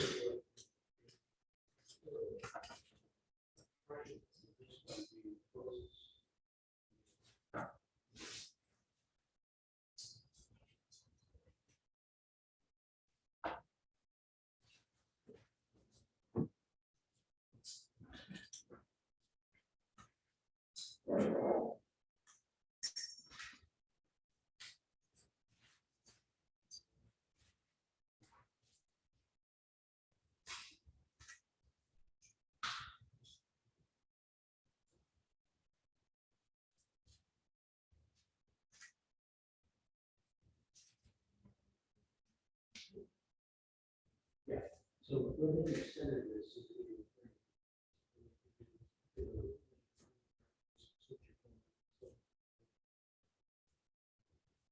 So that's, we just get one more side.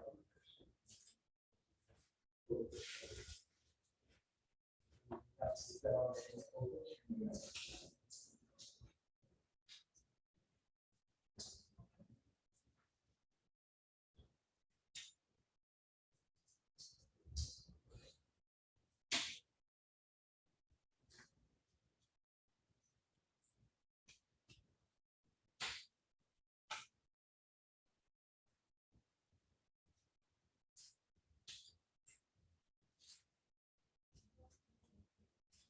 oh,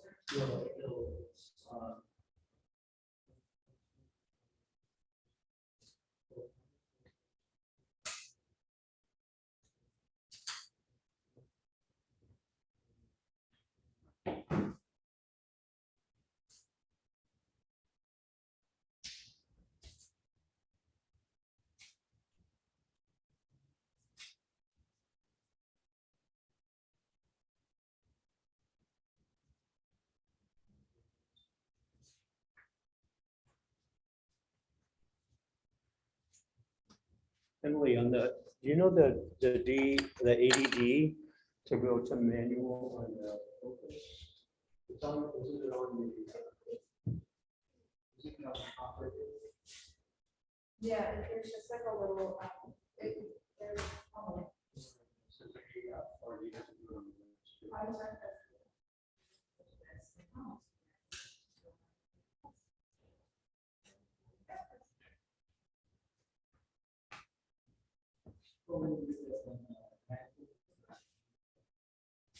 So manual focus?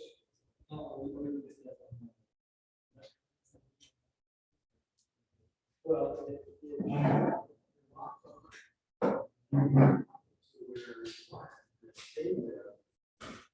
Because once you focus, you don't want to change the focus. Because you're not changing the focus once you start. The whole idea is that you see the effect of changing the aperture, what that does to the depth of field.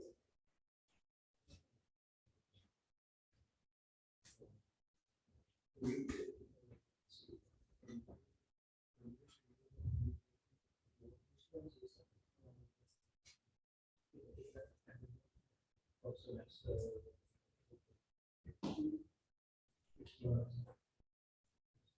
you can probably move it a little bit tighter. If you move it a little bit more, this way you're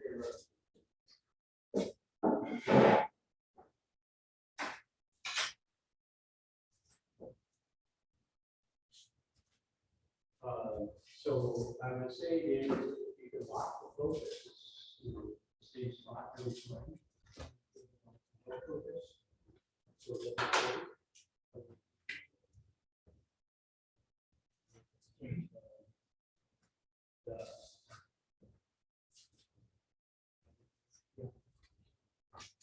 you have it, yeah.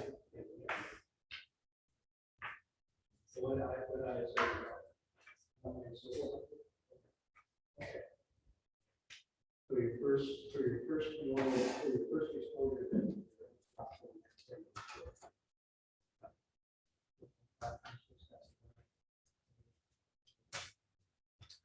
So then you do 5, 6, direct exposure, and then change your stop down 2 stops to 5, 6, so 6, 8, 11. That's what then you compensate with the shutter speed, 2 stops. So you slow the shutter speed. Two stops.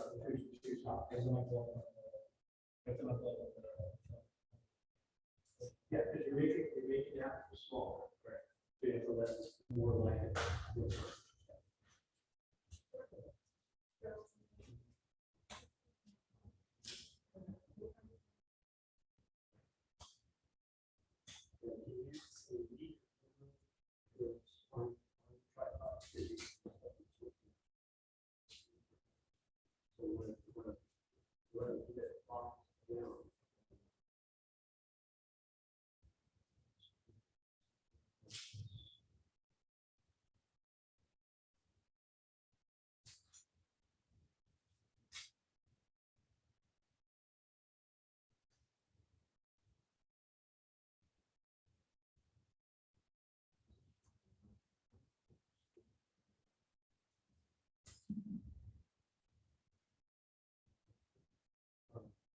So now, we're gonna focus right here. And then we can focus right on that end of that. Stick on the.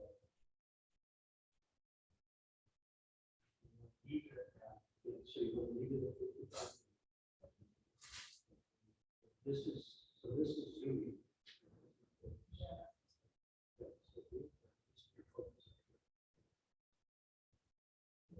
So we want to focus on the tip of this dowel on the side.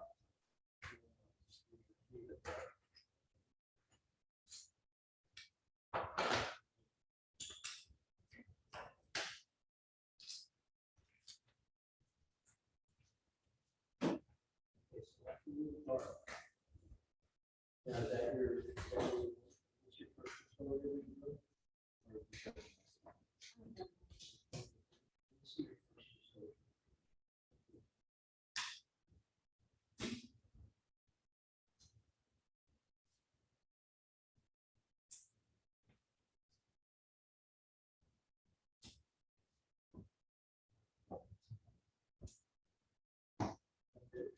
Is that pretty?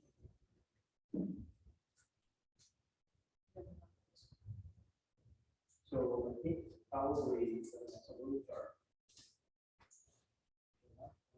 Start. So yeah. So 30.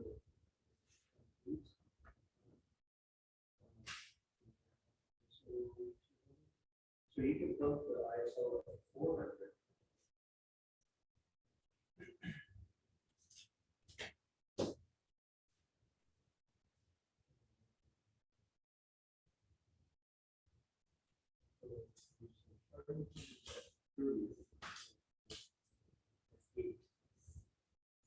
So now, you know, if you start there, and then you're going to.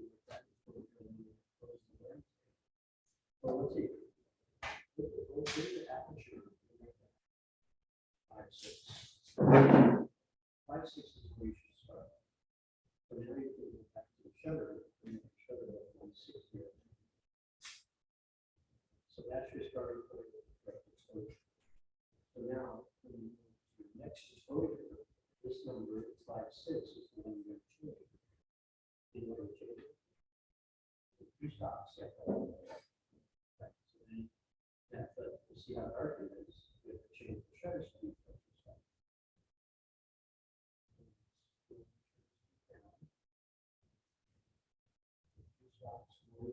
You started at 60, right? So that's it, right? Okay, so that's when you go. Yeah, so go back and start from the very first one.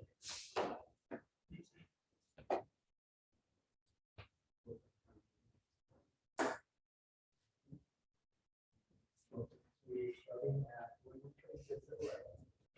And put it down like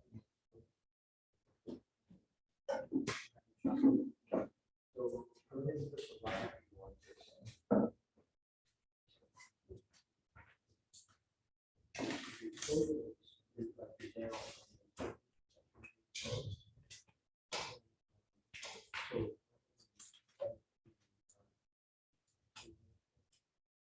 ISO up to 400.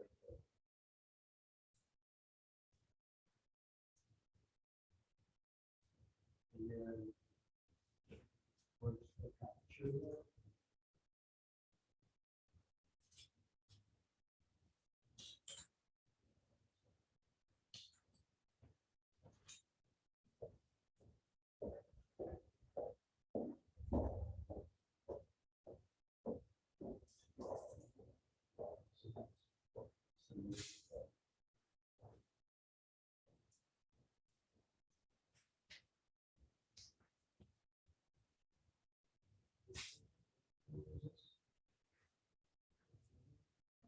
This is, you know, on the back, can you just touch? But you want to go, if it looks like, to get the correct exposure, it looks like you need to start like at 60.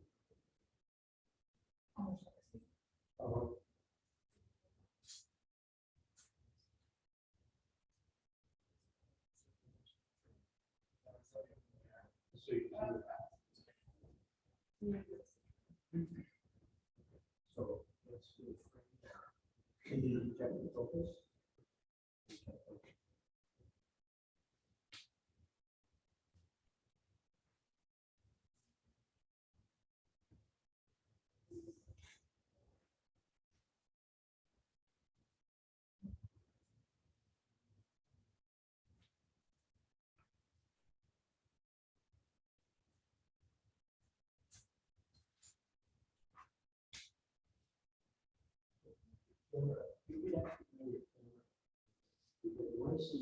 We want to see the ball that's behind.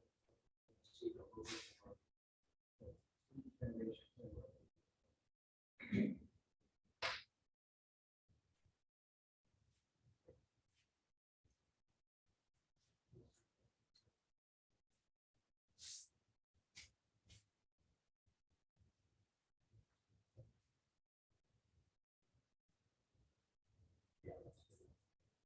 It still looks like it's a little bit underexposed. So we need to speak to that. So it started at 60, so let's change your X to 8.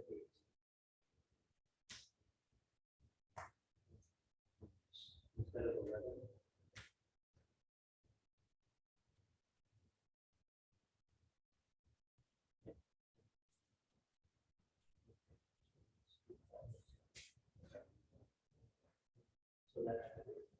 So that's where you start. So now from there, go up to your esophagus. That's not the way to start.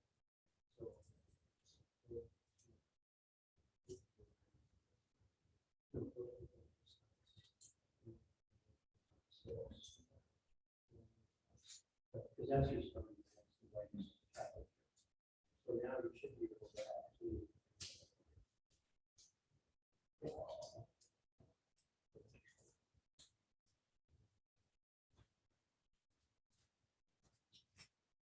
So you're starting that is at 5, 6, right? And then you know what your next exposure is going to be. Because all you're going to do now is just change the F stop by. I'm sorry. What you're doing is changing the F stop, and then you can compensate with the trace. So you're set at 5, 6. Your next stop will be at 8.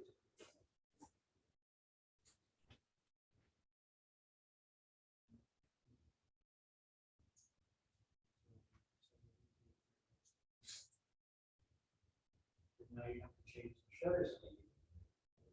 Slow the shutter speed down. Make the aperture.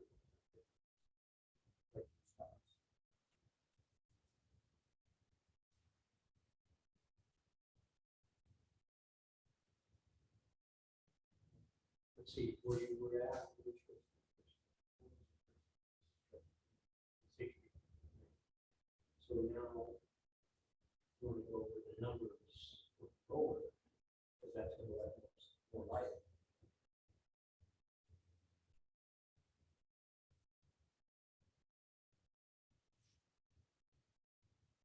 So did you shoot the first one? So let's go ahead and shoot the first one. 60, 5, 6.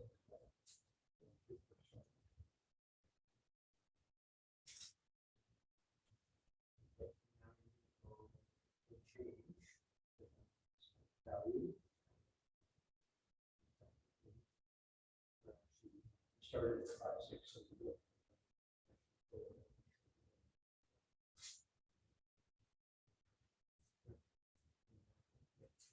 shutter speed. So 2 stops and shutter speed will be 30.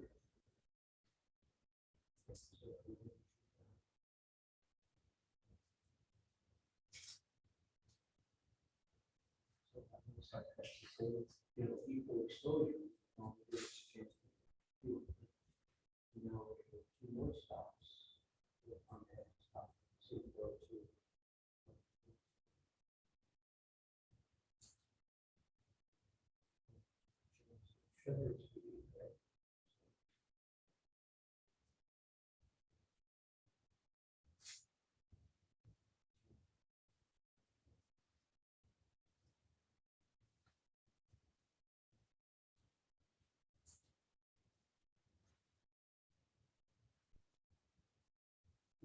So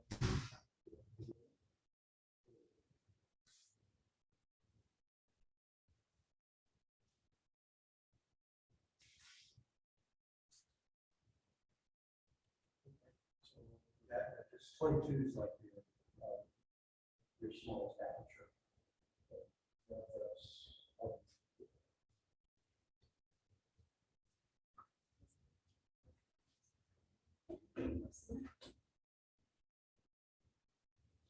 this is where you're starting. Yes. Okay. Yeah, that's good. Check your focus.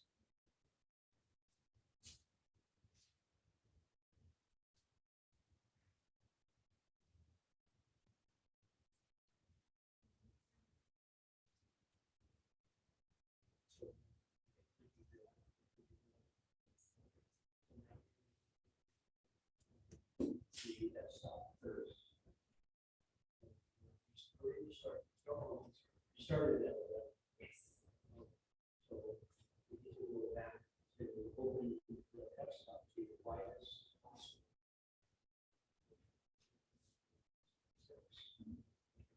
So now, probably means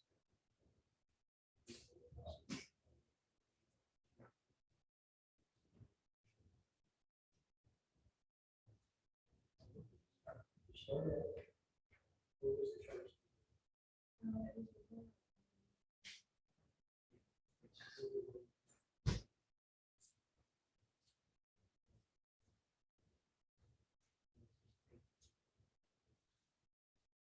So that's a little part. So first, change that.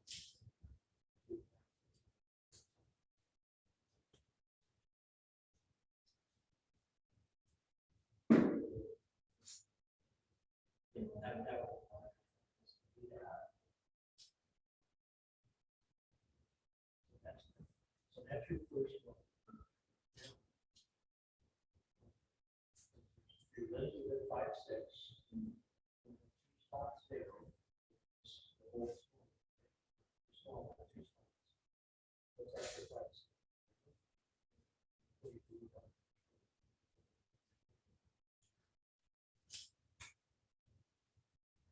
So 5, 6, 6, 3. 7, 8. 2 spots.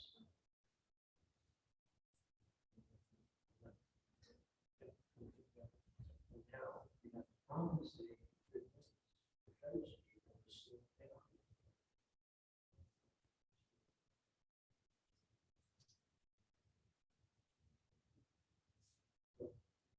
Is that what you- So the difference between 60 and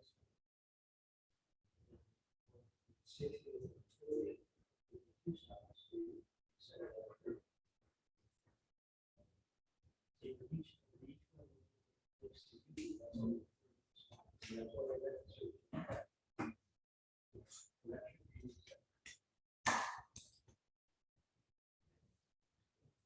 Now we'll go to setting the next time. So 2 stops on the desktop, the 160.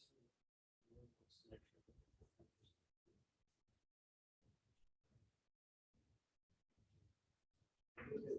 We got it.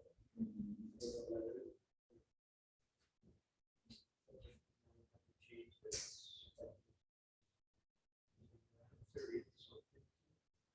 This is one stop.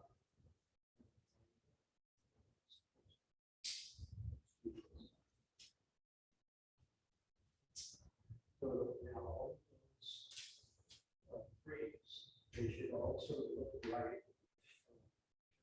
Same with exposure. The thing that's changing is that the that's all it's like.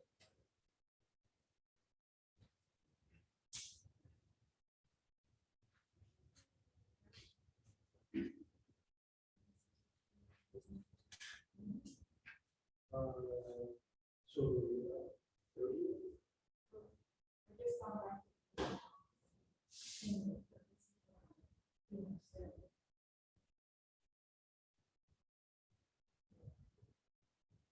we started at high stakes, and what was the sheriff's speed? So the sheriff's speed.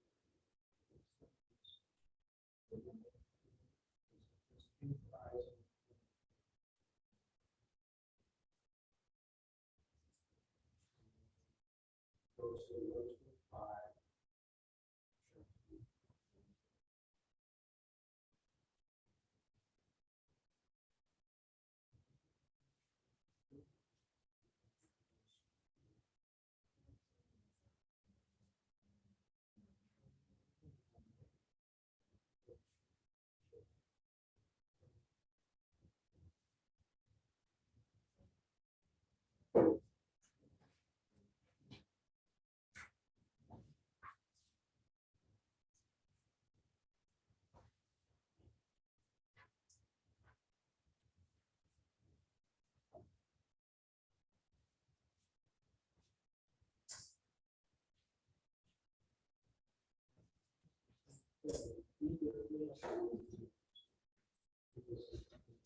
It shouldn't be like some setting.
So it's probably.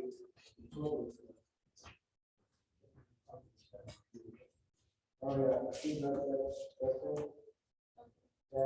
You should have rats.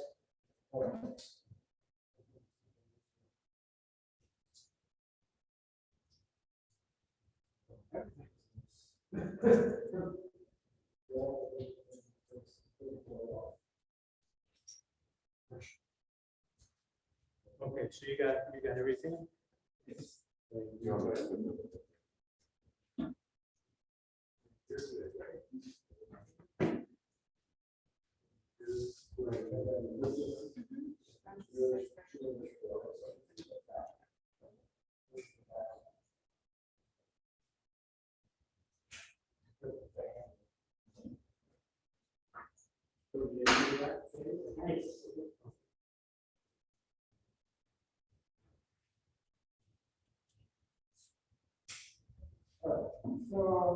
want to be on photo.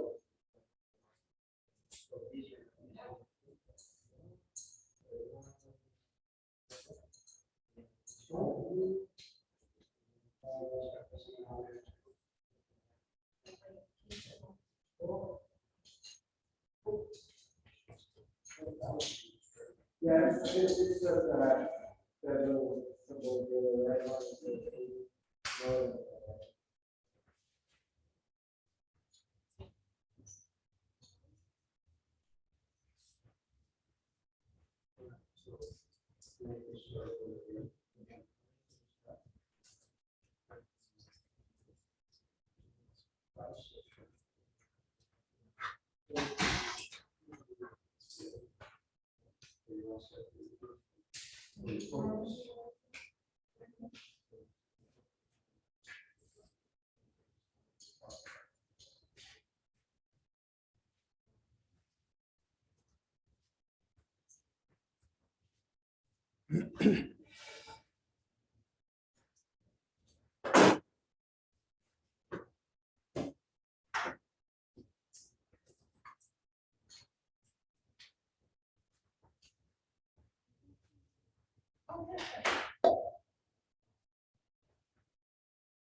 Well,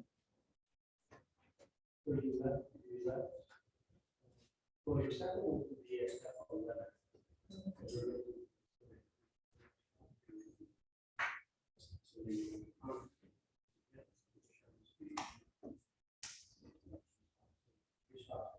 We started at 30.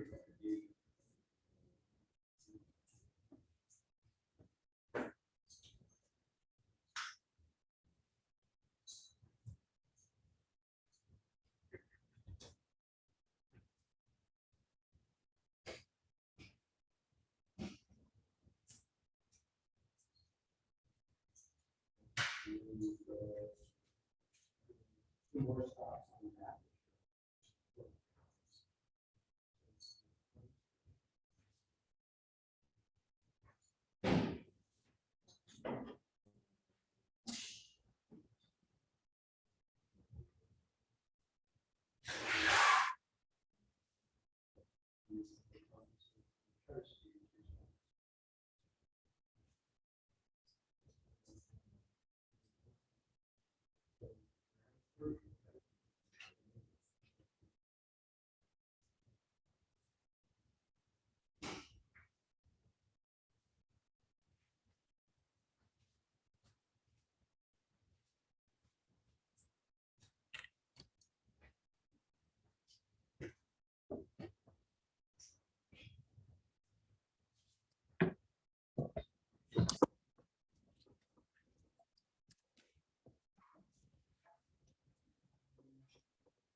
Okay, so I think we got everybody. And hopefully that gives you a little bit more practice and understanding of the equivalent exposure. And so if you need to, do this at home again, once you start looking at what you've done, it's fine. That's how you learn. But that the concept is that you're seeing the depth of field move as you close the aperture depth. So you see more of your subject in focus. And as you do that, you have to make that compensation, for getting more light. And then the result should be that all of your exposures, density-wise, have the same look density-wise. So you can see as I go through these, really pretty much no change. So if you're seeing a big jump somewhere along the line, we calculate that through stops. We're doing every other stop, so there's 2 stops difference. Right, so everybody good with that? Right. So that assignment will be posted because again, we'll be doing a write-up, and maybe you have it all completed for the photo part, but the write-up is also really important. And we'll just remember doing screenshots like this once you get it into Lightroom. And I'll post the sample so that you have something to go by. Okay, so now we can actually have some fun and look at your images. So I sent out the Zoom invite earlier, the announcements on our portal. So we can sort of take a look as you join our meeting, and then we'll turn the screen over to you. And it's also good if you have these in your Lightroom catalog, that would be ideal. Because then we'd be able to have you react to any cropping or anything like that that we would want to try. So actually, Emily, you're all set. So why don't you grab the screen and we'll start with you.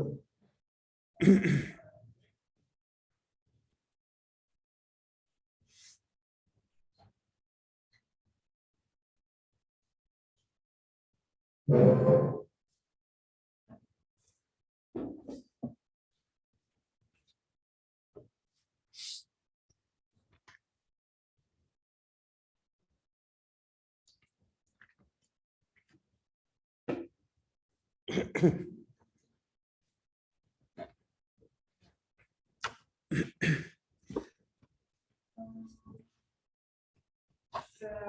this is what I did for.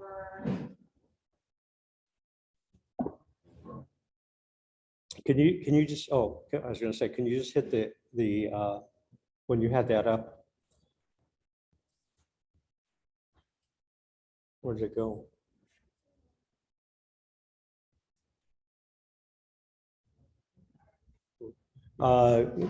Just do the key I, so it takes the, yeah, thanks.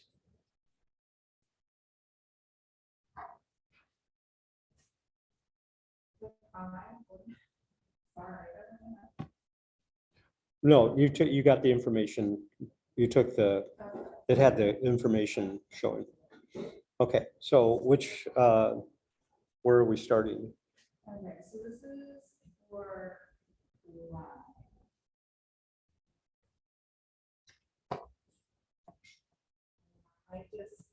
I'm really into music and I know that people like my that's kind of like the first thing. Uh-huh. So I chose to do where it has the two black keys because there's a really nice kind of that's tree. They're divided.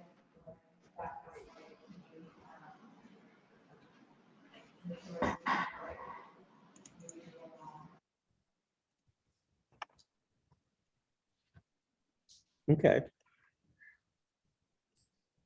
Well, I think that's a good image. I like what you did for lighting. Because the way the light hits it, lighting the top of the keys, and then it drops off in the front. So that also, even though this is for line, it also draws the shape really well. So it's nice. It has a nice feel for the lighting.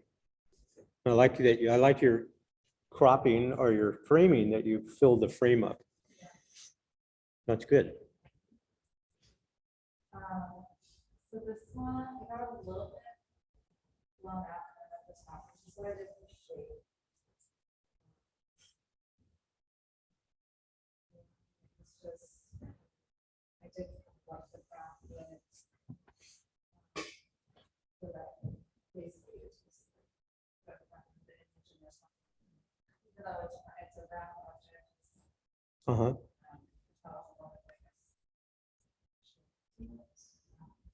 So what were you doing what was your lighting source? Okay, window light? Nice. Very nice light. Yeah, it looks like the edges towards the top, where the top label is. It looks like that's starting to get lost a little bit. So that's something we have to watch for with that kind of subject. Is yeah, so you're photographing a clear bottle basically on a white background. And that's what we have to, that's where that 1/3 of a stop difference comes in, where we start losing detail. But otherwise, I mean, the light's really nice. It's just a matter of, this can be easily corrected in Lightroom. But when you're shooting that, it's something to really look at. And, because you could have nailed that like with a half stop difference in exposure.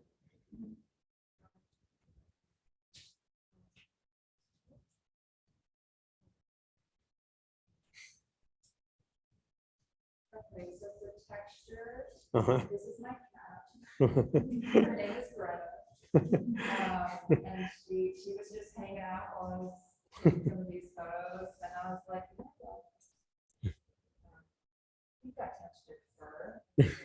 So I decided to shoot her. Also window light. Uh-huh. She just happened, she was sitting on my desk, like on the chair. Mhm. At my desk, and she's like pure white cat, and I'm in a black chair. Mhm. So I just felt like it kind of naturally well. It's just being really calm. It's just being really calm. Yeah, cats don't usually sit too long for the camera. It was her nap time. She was- Yeah, that's good. I think, again, the window light works really nice on that, and for showing the texture, that's, that cross light works nicely. Right, and then for form, I just use, it seems like super, something that interesting, but I have this really interesting handle, like around the outside, it has these like shapes around it, and I thought that it looks kind of interesting Uh-huh. from the side, because you can see it, but then it also has the. Well, definitely the lighting, enhances and gives us the shape, right? And tells us the story of the form. So it's doing the shape, form, and you also have line, and there's also some texture to it. But I would probably say something I think could make the photograph more interesting would be if there was something that was, in the foreground, or that looked like just a little, is it rubber? It's like a ceramic, Oh, ceramic. yeah. Uh-huh. yeah. So if there was just like a little piece of, like that looked like it had fallen off and it was sitting down in here, it just sort of gives a little bit more of a story to the subject matter. So that would be, my only suggestion, because otherwise, it's utilizing the light for the best practice on that particular kind of surface. Right. So it's telling the story really well. Okay, well, thank you. Good job. Let's see, Johnny, do you have some things to show? Yeah, I'm here. Okay, yeah. So go ahead. Can you see my screen? Yeah, the only thing is I don't have you on the speaker. So I think it's the volume. is it just the volume?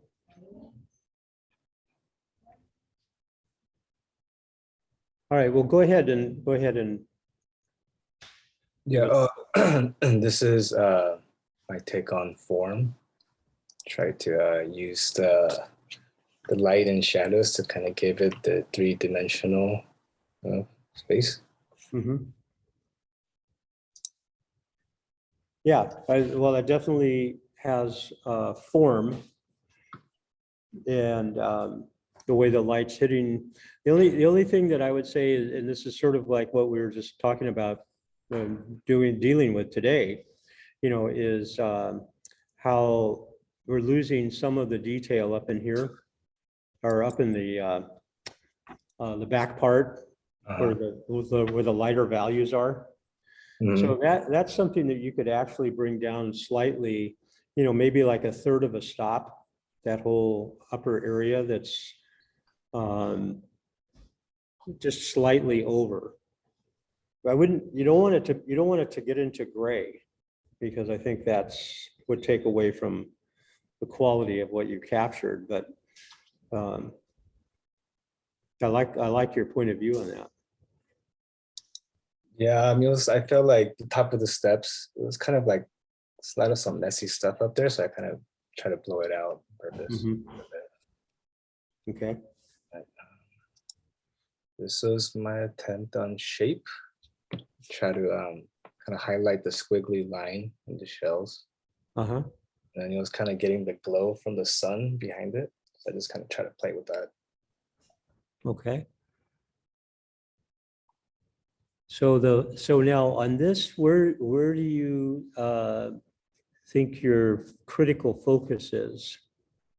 I was trying to make like the orange squiggly line stand out. So the curvy line in the front? Yeah, the curvy line. Okay. Okay, yeah, okay, so I see. Yeah, towards the bottom, that the last third of it. Looks like that's where, it's hard to tell on the screen, but that looks like that's where the focus is. So that's good. And what f-stop did you shoot that at? This was f10. At f10, okay. Okay. Yeah, the only thing again is just you're starting to lose a little bit of that edge of the shell as you Mhm. go up, like in the like the 2 o'clock position Yeah. where it's white on white. So that again, that's something that is probably maybe a third of a stop, half a stop in overexposed. And then you'd be able to pull the shadows out a little bit more, in Lightroom. And you probably can correct this in Lightroom because it's not that far overexposed. Okay. Then this was take on lines. All right.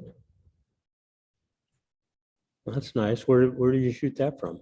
This was like by Dodger Stadium, Elysian Park. There's like Oh, a little okay. freeway overpass. Uh-huh. It's the Oh, that 110. works. That works. That's a very nice, I like your composition and your point of view of that time of day. It was like midday, so the light wasn't great. Yeah. Which is why I try to do a black and white with it. Yeah. No, that works really well for that. That's very nice. Nice and clean. And then this one was my attempt at texture. Uh-huh. It's like a little shell thing that I had in my house. Let's try to get close to it if I can. Yeah, that's pretty.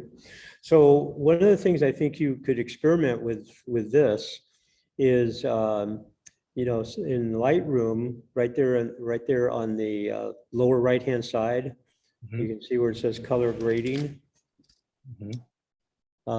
If you want to go, yeah, keep going down to where we can see the wheels. Okay, so right there, and then click on the shadows, the wheel for the shadows, and take the center and pull that towards the bluish.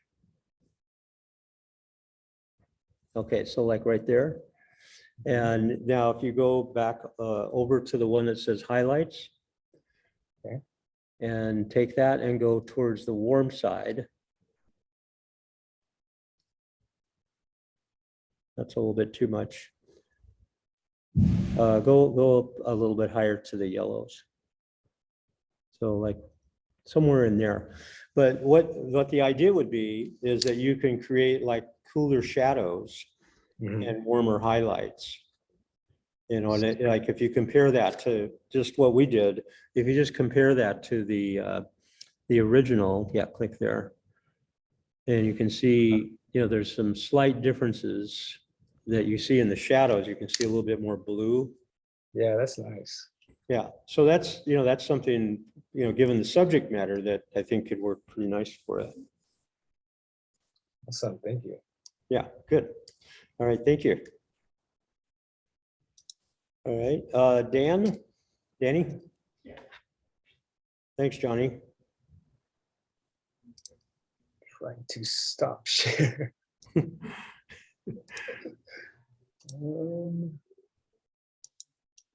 Sorry.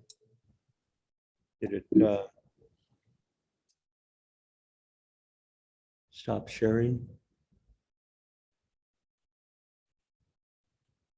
It should just be like a button.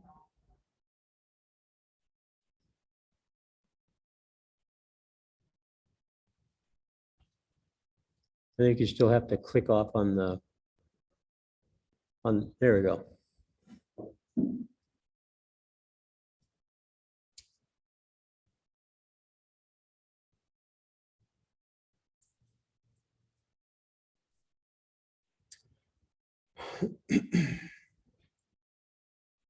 So, everybody for the 9 Uh-huh.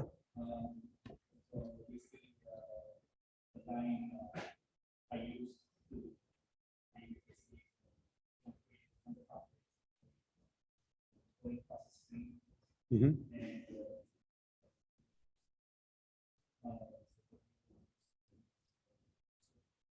Okay. So what lens do you shoot this with? use my telephone Uh-huh.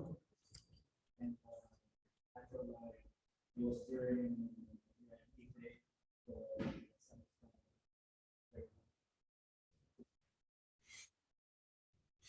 Okay. So it has, it has it's good light. Because what happens with wearing a wetsuit, right? So that absorbs so much light. So the time of day becomes pretty important. And the sun looks like it was coming over from the, like 100 degrees off camera left. So you get that little triangle on his cheek, which we call Rembrandt lighting. So that's a good light for surfing at this time with getting all of the skin and the wetsuit and the waves. So it's got nice color to it.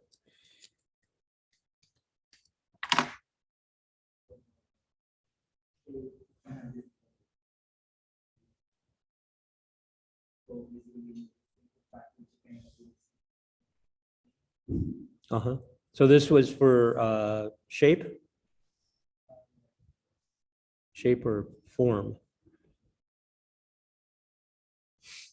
So one suggestion I'd have, which you can do, in post in Lightroom, is that you crop this. Because again, you can emphasize, the subject more that you want by eliminating, a lot of the background, so like the chimney over there on the lower left side. I just think like if you went to where, this was like your left-hand side, and then just come down to about right there. Yeah. And then you can cut into the right-hand side. I mean, I would experiment with it because I think actually in it tighter, it's sort of a variation of that, but it just becomes a different message. Yeah. Right now, I'm just sort of seeing a lot of some distracting things. I think when I lived with the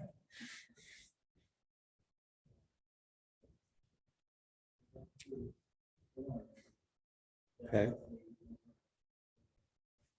Mhm.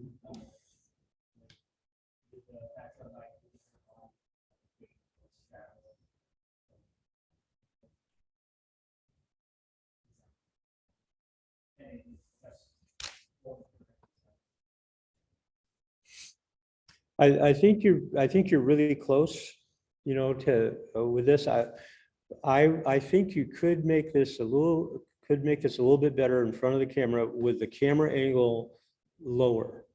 Yeah, I was shooting towards the stairs. Yeah. So if you were at, the beach, are you on the beach when you're shooting this? Oh, you were up? Yeah. So if you're on the beach and you're shooting, almost eye level to her eye level, then that shape really becomes very strong.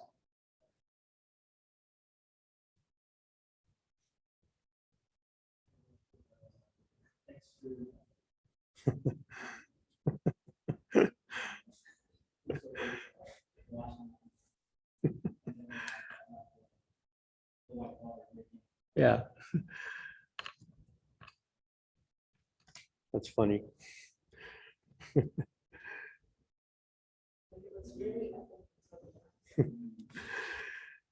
Well, in surfing, because that's something I've been doing for decades. In surfing, we would call that getting snaked. Or somebody takes off on your wave.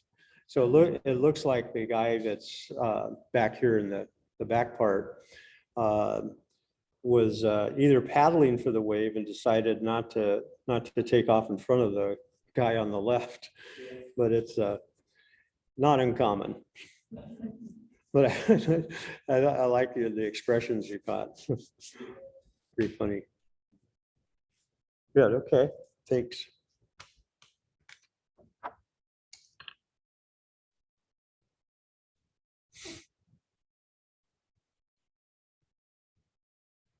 And Angie, we'll go with yours next.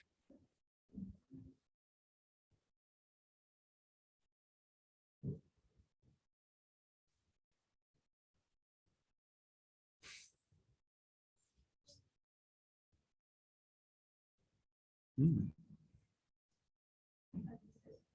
So the reason for Google, I tried so hard to do all four images for that, but it's not hard, so I just did two. So the Scythian and Jones, and I used it for, I guess, line. Uh-huh. This is like kind of thing, and then it's also like a little- Okay. Nice, that's nice color with that. and then for this, shapes, I tried to mark the lighting was great, so it's so overcast, so I tried to mark to like, and this was like two to make it more like two-dimensional for shapes. Uh-huh. Well, so again, I think this is one of those photos where, I think I would experiment cropping with this. Did you shoot this on your phone or a camera? I did. Okay. Because you could, I would sort of look at it where everything was cropped out except the pumpkin, the pumpkin face with the two ears. So that you make that sort of statement. Although, with the flagpole, I think it would be more interesting, like if the flag was blowing. Because then, there's sort of like an implied statement. But and I guess there is with the flag not, but it just seems it would be maybe a little bit more dramatic. But I love the subject matter. That's great.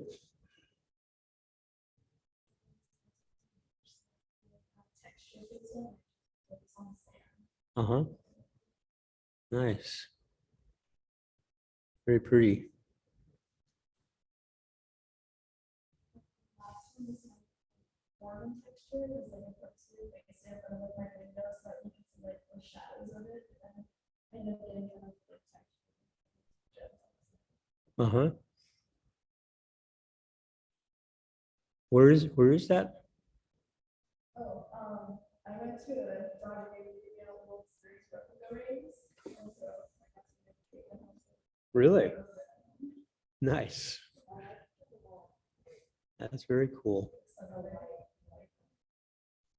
That's nice lighting. I like what you did with the light, where it's getting that flare. And but you're still seeing, all the detail, which is great, and the color looks really good. And the sort of the concentric circles, of the ring around the ring, and then the shadow that falls below that. It's nice. That's a nice shot. Good. All right, thank you. And Jamina? You want to share yours?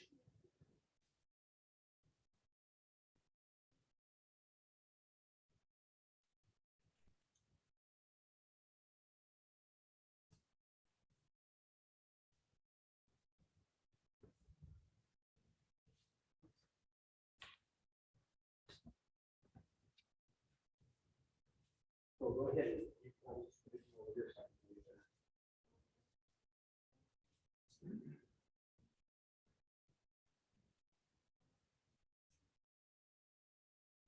So this would be for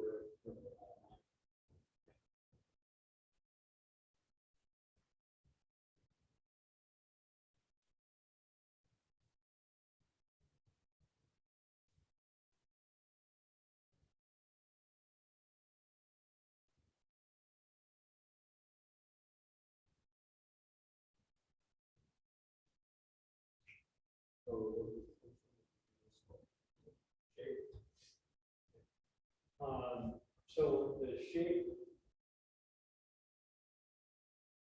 I mean, it is shape, because we're seeing the shape of the tree and then the shape of the building. Yeah, I think, you know, if you did a variation of this, where you just shot the building, you moved over without a tree in it, just to do a little bit of variation, I think that would be a good secondary way to look at it without the tree. Because the building is, you know, dramatic. And the time of day is not so dramatic. So this is something I think where you could shoot at a different time of day, and it would really become. Would you shoot this like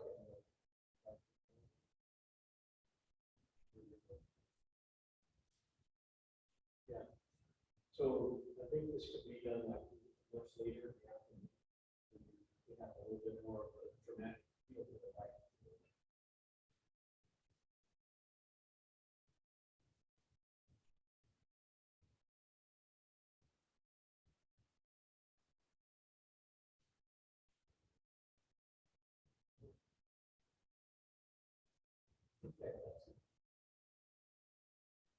I like your composition of that, where it's right in the middle.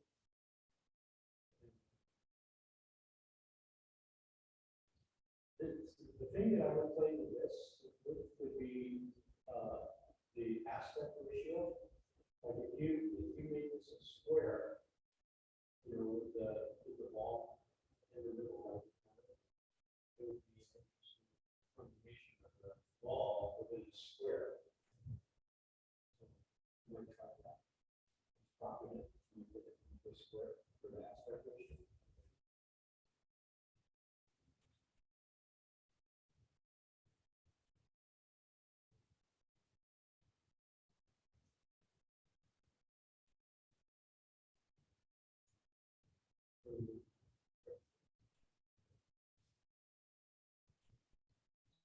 Well, it definitely shows texture, but again, I think this is something where if you cropped in,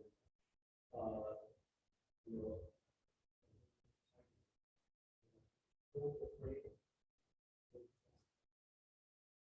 and more dramatic. But that's nice color.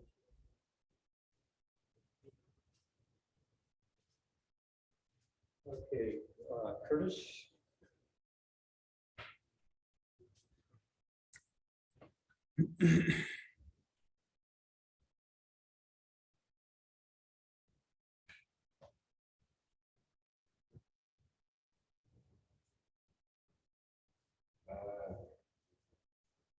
Is that going to work? Yeah, I don't know why. So I'm gonna try first one.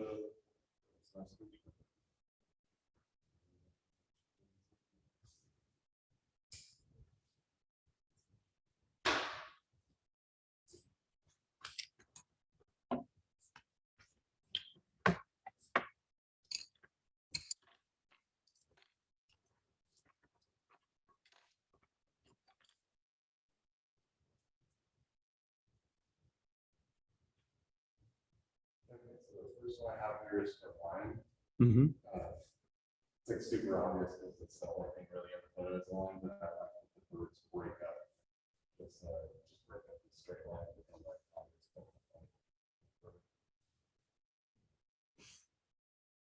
So I think, you know, I think this image you could play a little bit with in Lightroom, where you just on that basic develop panel, play a little bit with the contrast.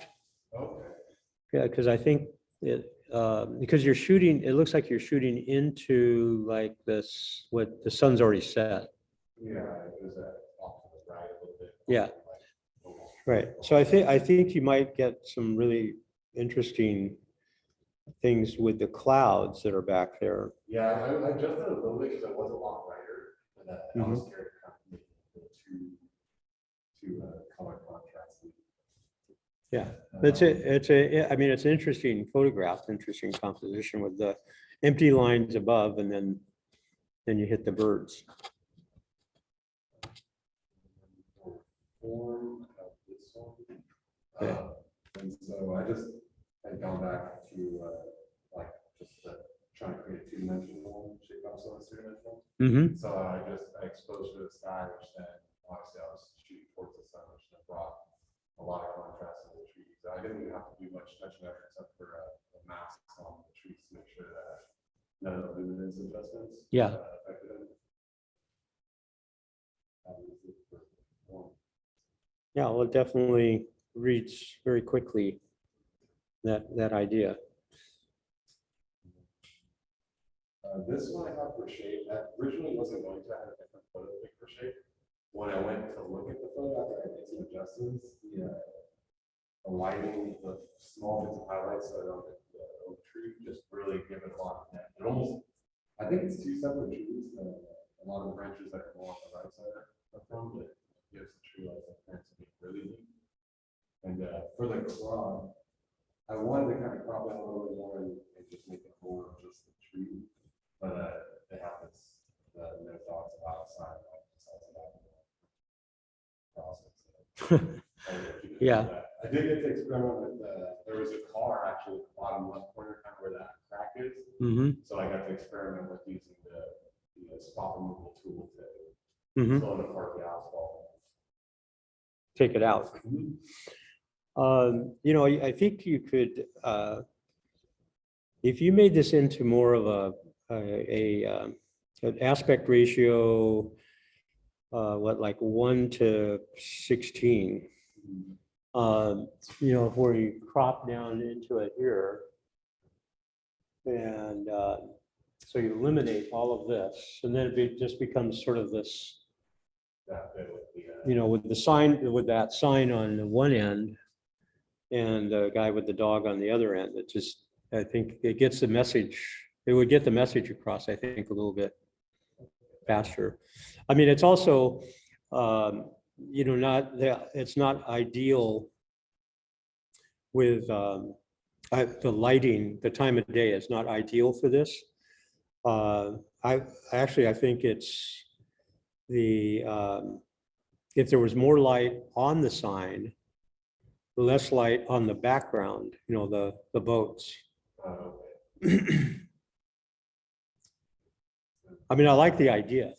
yeah, it was just like, I was actually at my friend's wedding and I turned around and I saw the sign, I saw the video and I was just like, we're getting as quick as it could. Mhm. I ended up liking it on and I have for my texture was this one that I originally had tried to do all my photos on this particular subject because I could backlight it and then I got really interesting photos of just form with it and then shape obviously because it's round. I like this one for texture because it's so shiny and porcelain with the leaves and soft.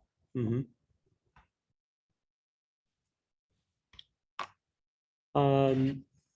Well, there's a couple things I think that you might want to consider with this. You know, the line that goes down the center, the vertical line in the background, Yeah.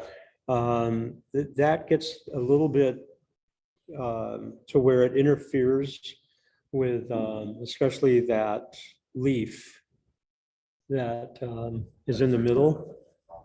You know, so the separation between the two. The light that's on the leaves themselves looks really interesting. So I don't know how close you can get, but I would think, you know, if you moved in on that, that could be a really interesting photo. So that's what I think like some of the Yeah. light on the bottom side. Right. I mean, you just made it much more interesting. No, I know. Honestly, I wish I could. I wish I would have reframed it to, I thought that I was only get one panel with it, Uh-huh. but I would pass it back there. Yeah. Go back to that crop for a second that you just did, because I think that, you know, that's really nice. Yeah, actually. It's, Yeah, that's great. Color variation too. It's like Did you shoot this on your Sony? I did. Yeah, that'll crop. Oh, no, it looks great on my screen right now. Yeah. Yeah. That's really nice.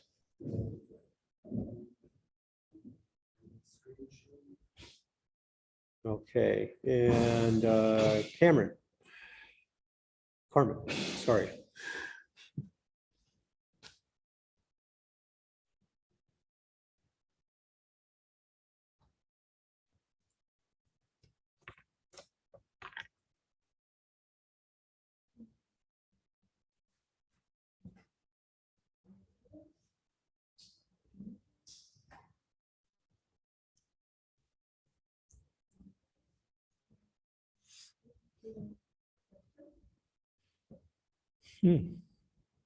Where's that at?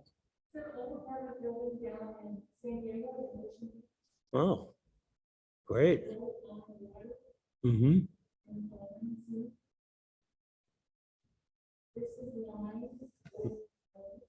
Mm-hmm.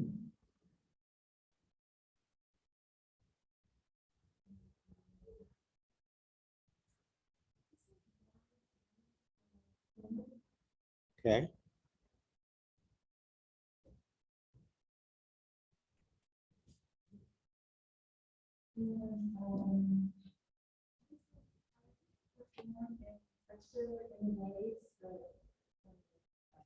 Yeah. Right.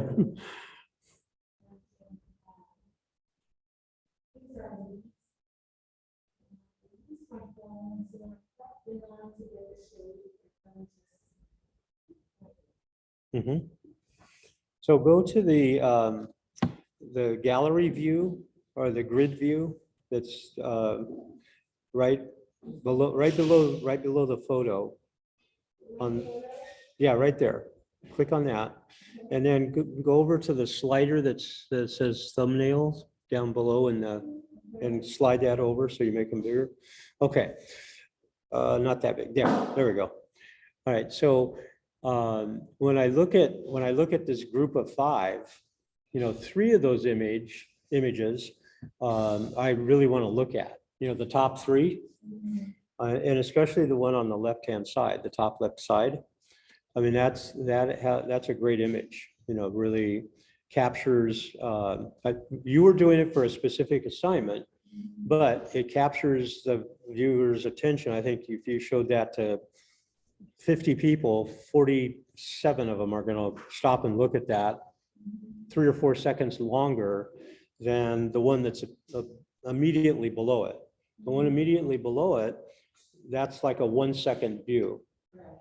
So where we want to go is where you're taking these kinds of assignments and you're getting top left image quality. That's what we're after. And of course, that just takes shooting a lot, that you're watching what's going on. But that's a great image. All 3 of those on the top are really nice, but especially that one has a really nice quality to it. So the other 2 images are fine, but I'm not going to really spend a lot of time looking at them. I want to look at the other ones. Great, very good. Okay, I think we got everybody, yeah? All right.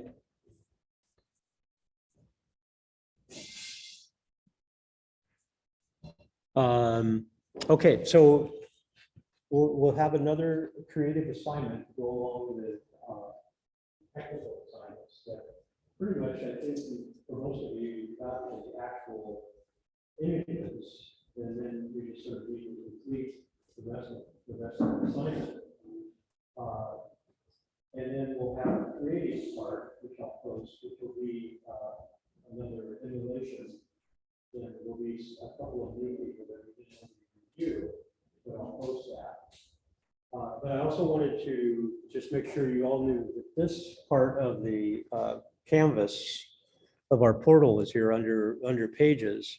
So this has one page for inspirations, and then we do class presentations, and then the last part of this one is resources. So this is where I posted for, I think we did this in class, for your preferences for Lightroom. So you might just take a look at this for your initial settings.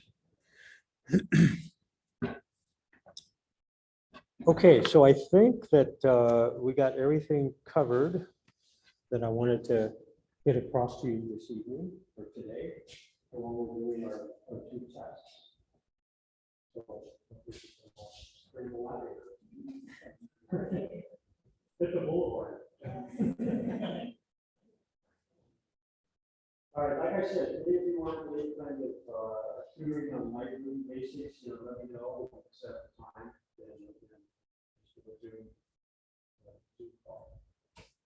So otherwise, I will see you all in 2 weeks, and we'll have a good session in the homework division. Well, hopefully this is helpful, that you're getting used to hearing the words like exposure equivalent and what all of the other tools that you have available to use. So the next time we meet, we'll be working with exploring hand action using slower shutter speeds, and then also well, that was the main thing. So we'll probably spend some time shooting in our next class also. I don't know. All right, everybody, have a good one. Thank you all.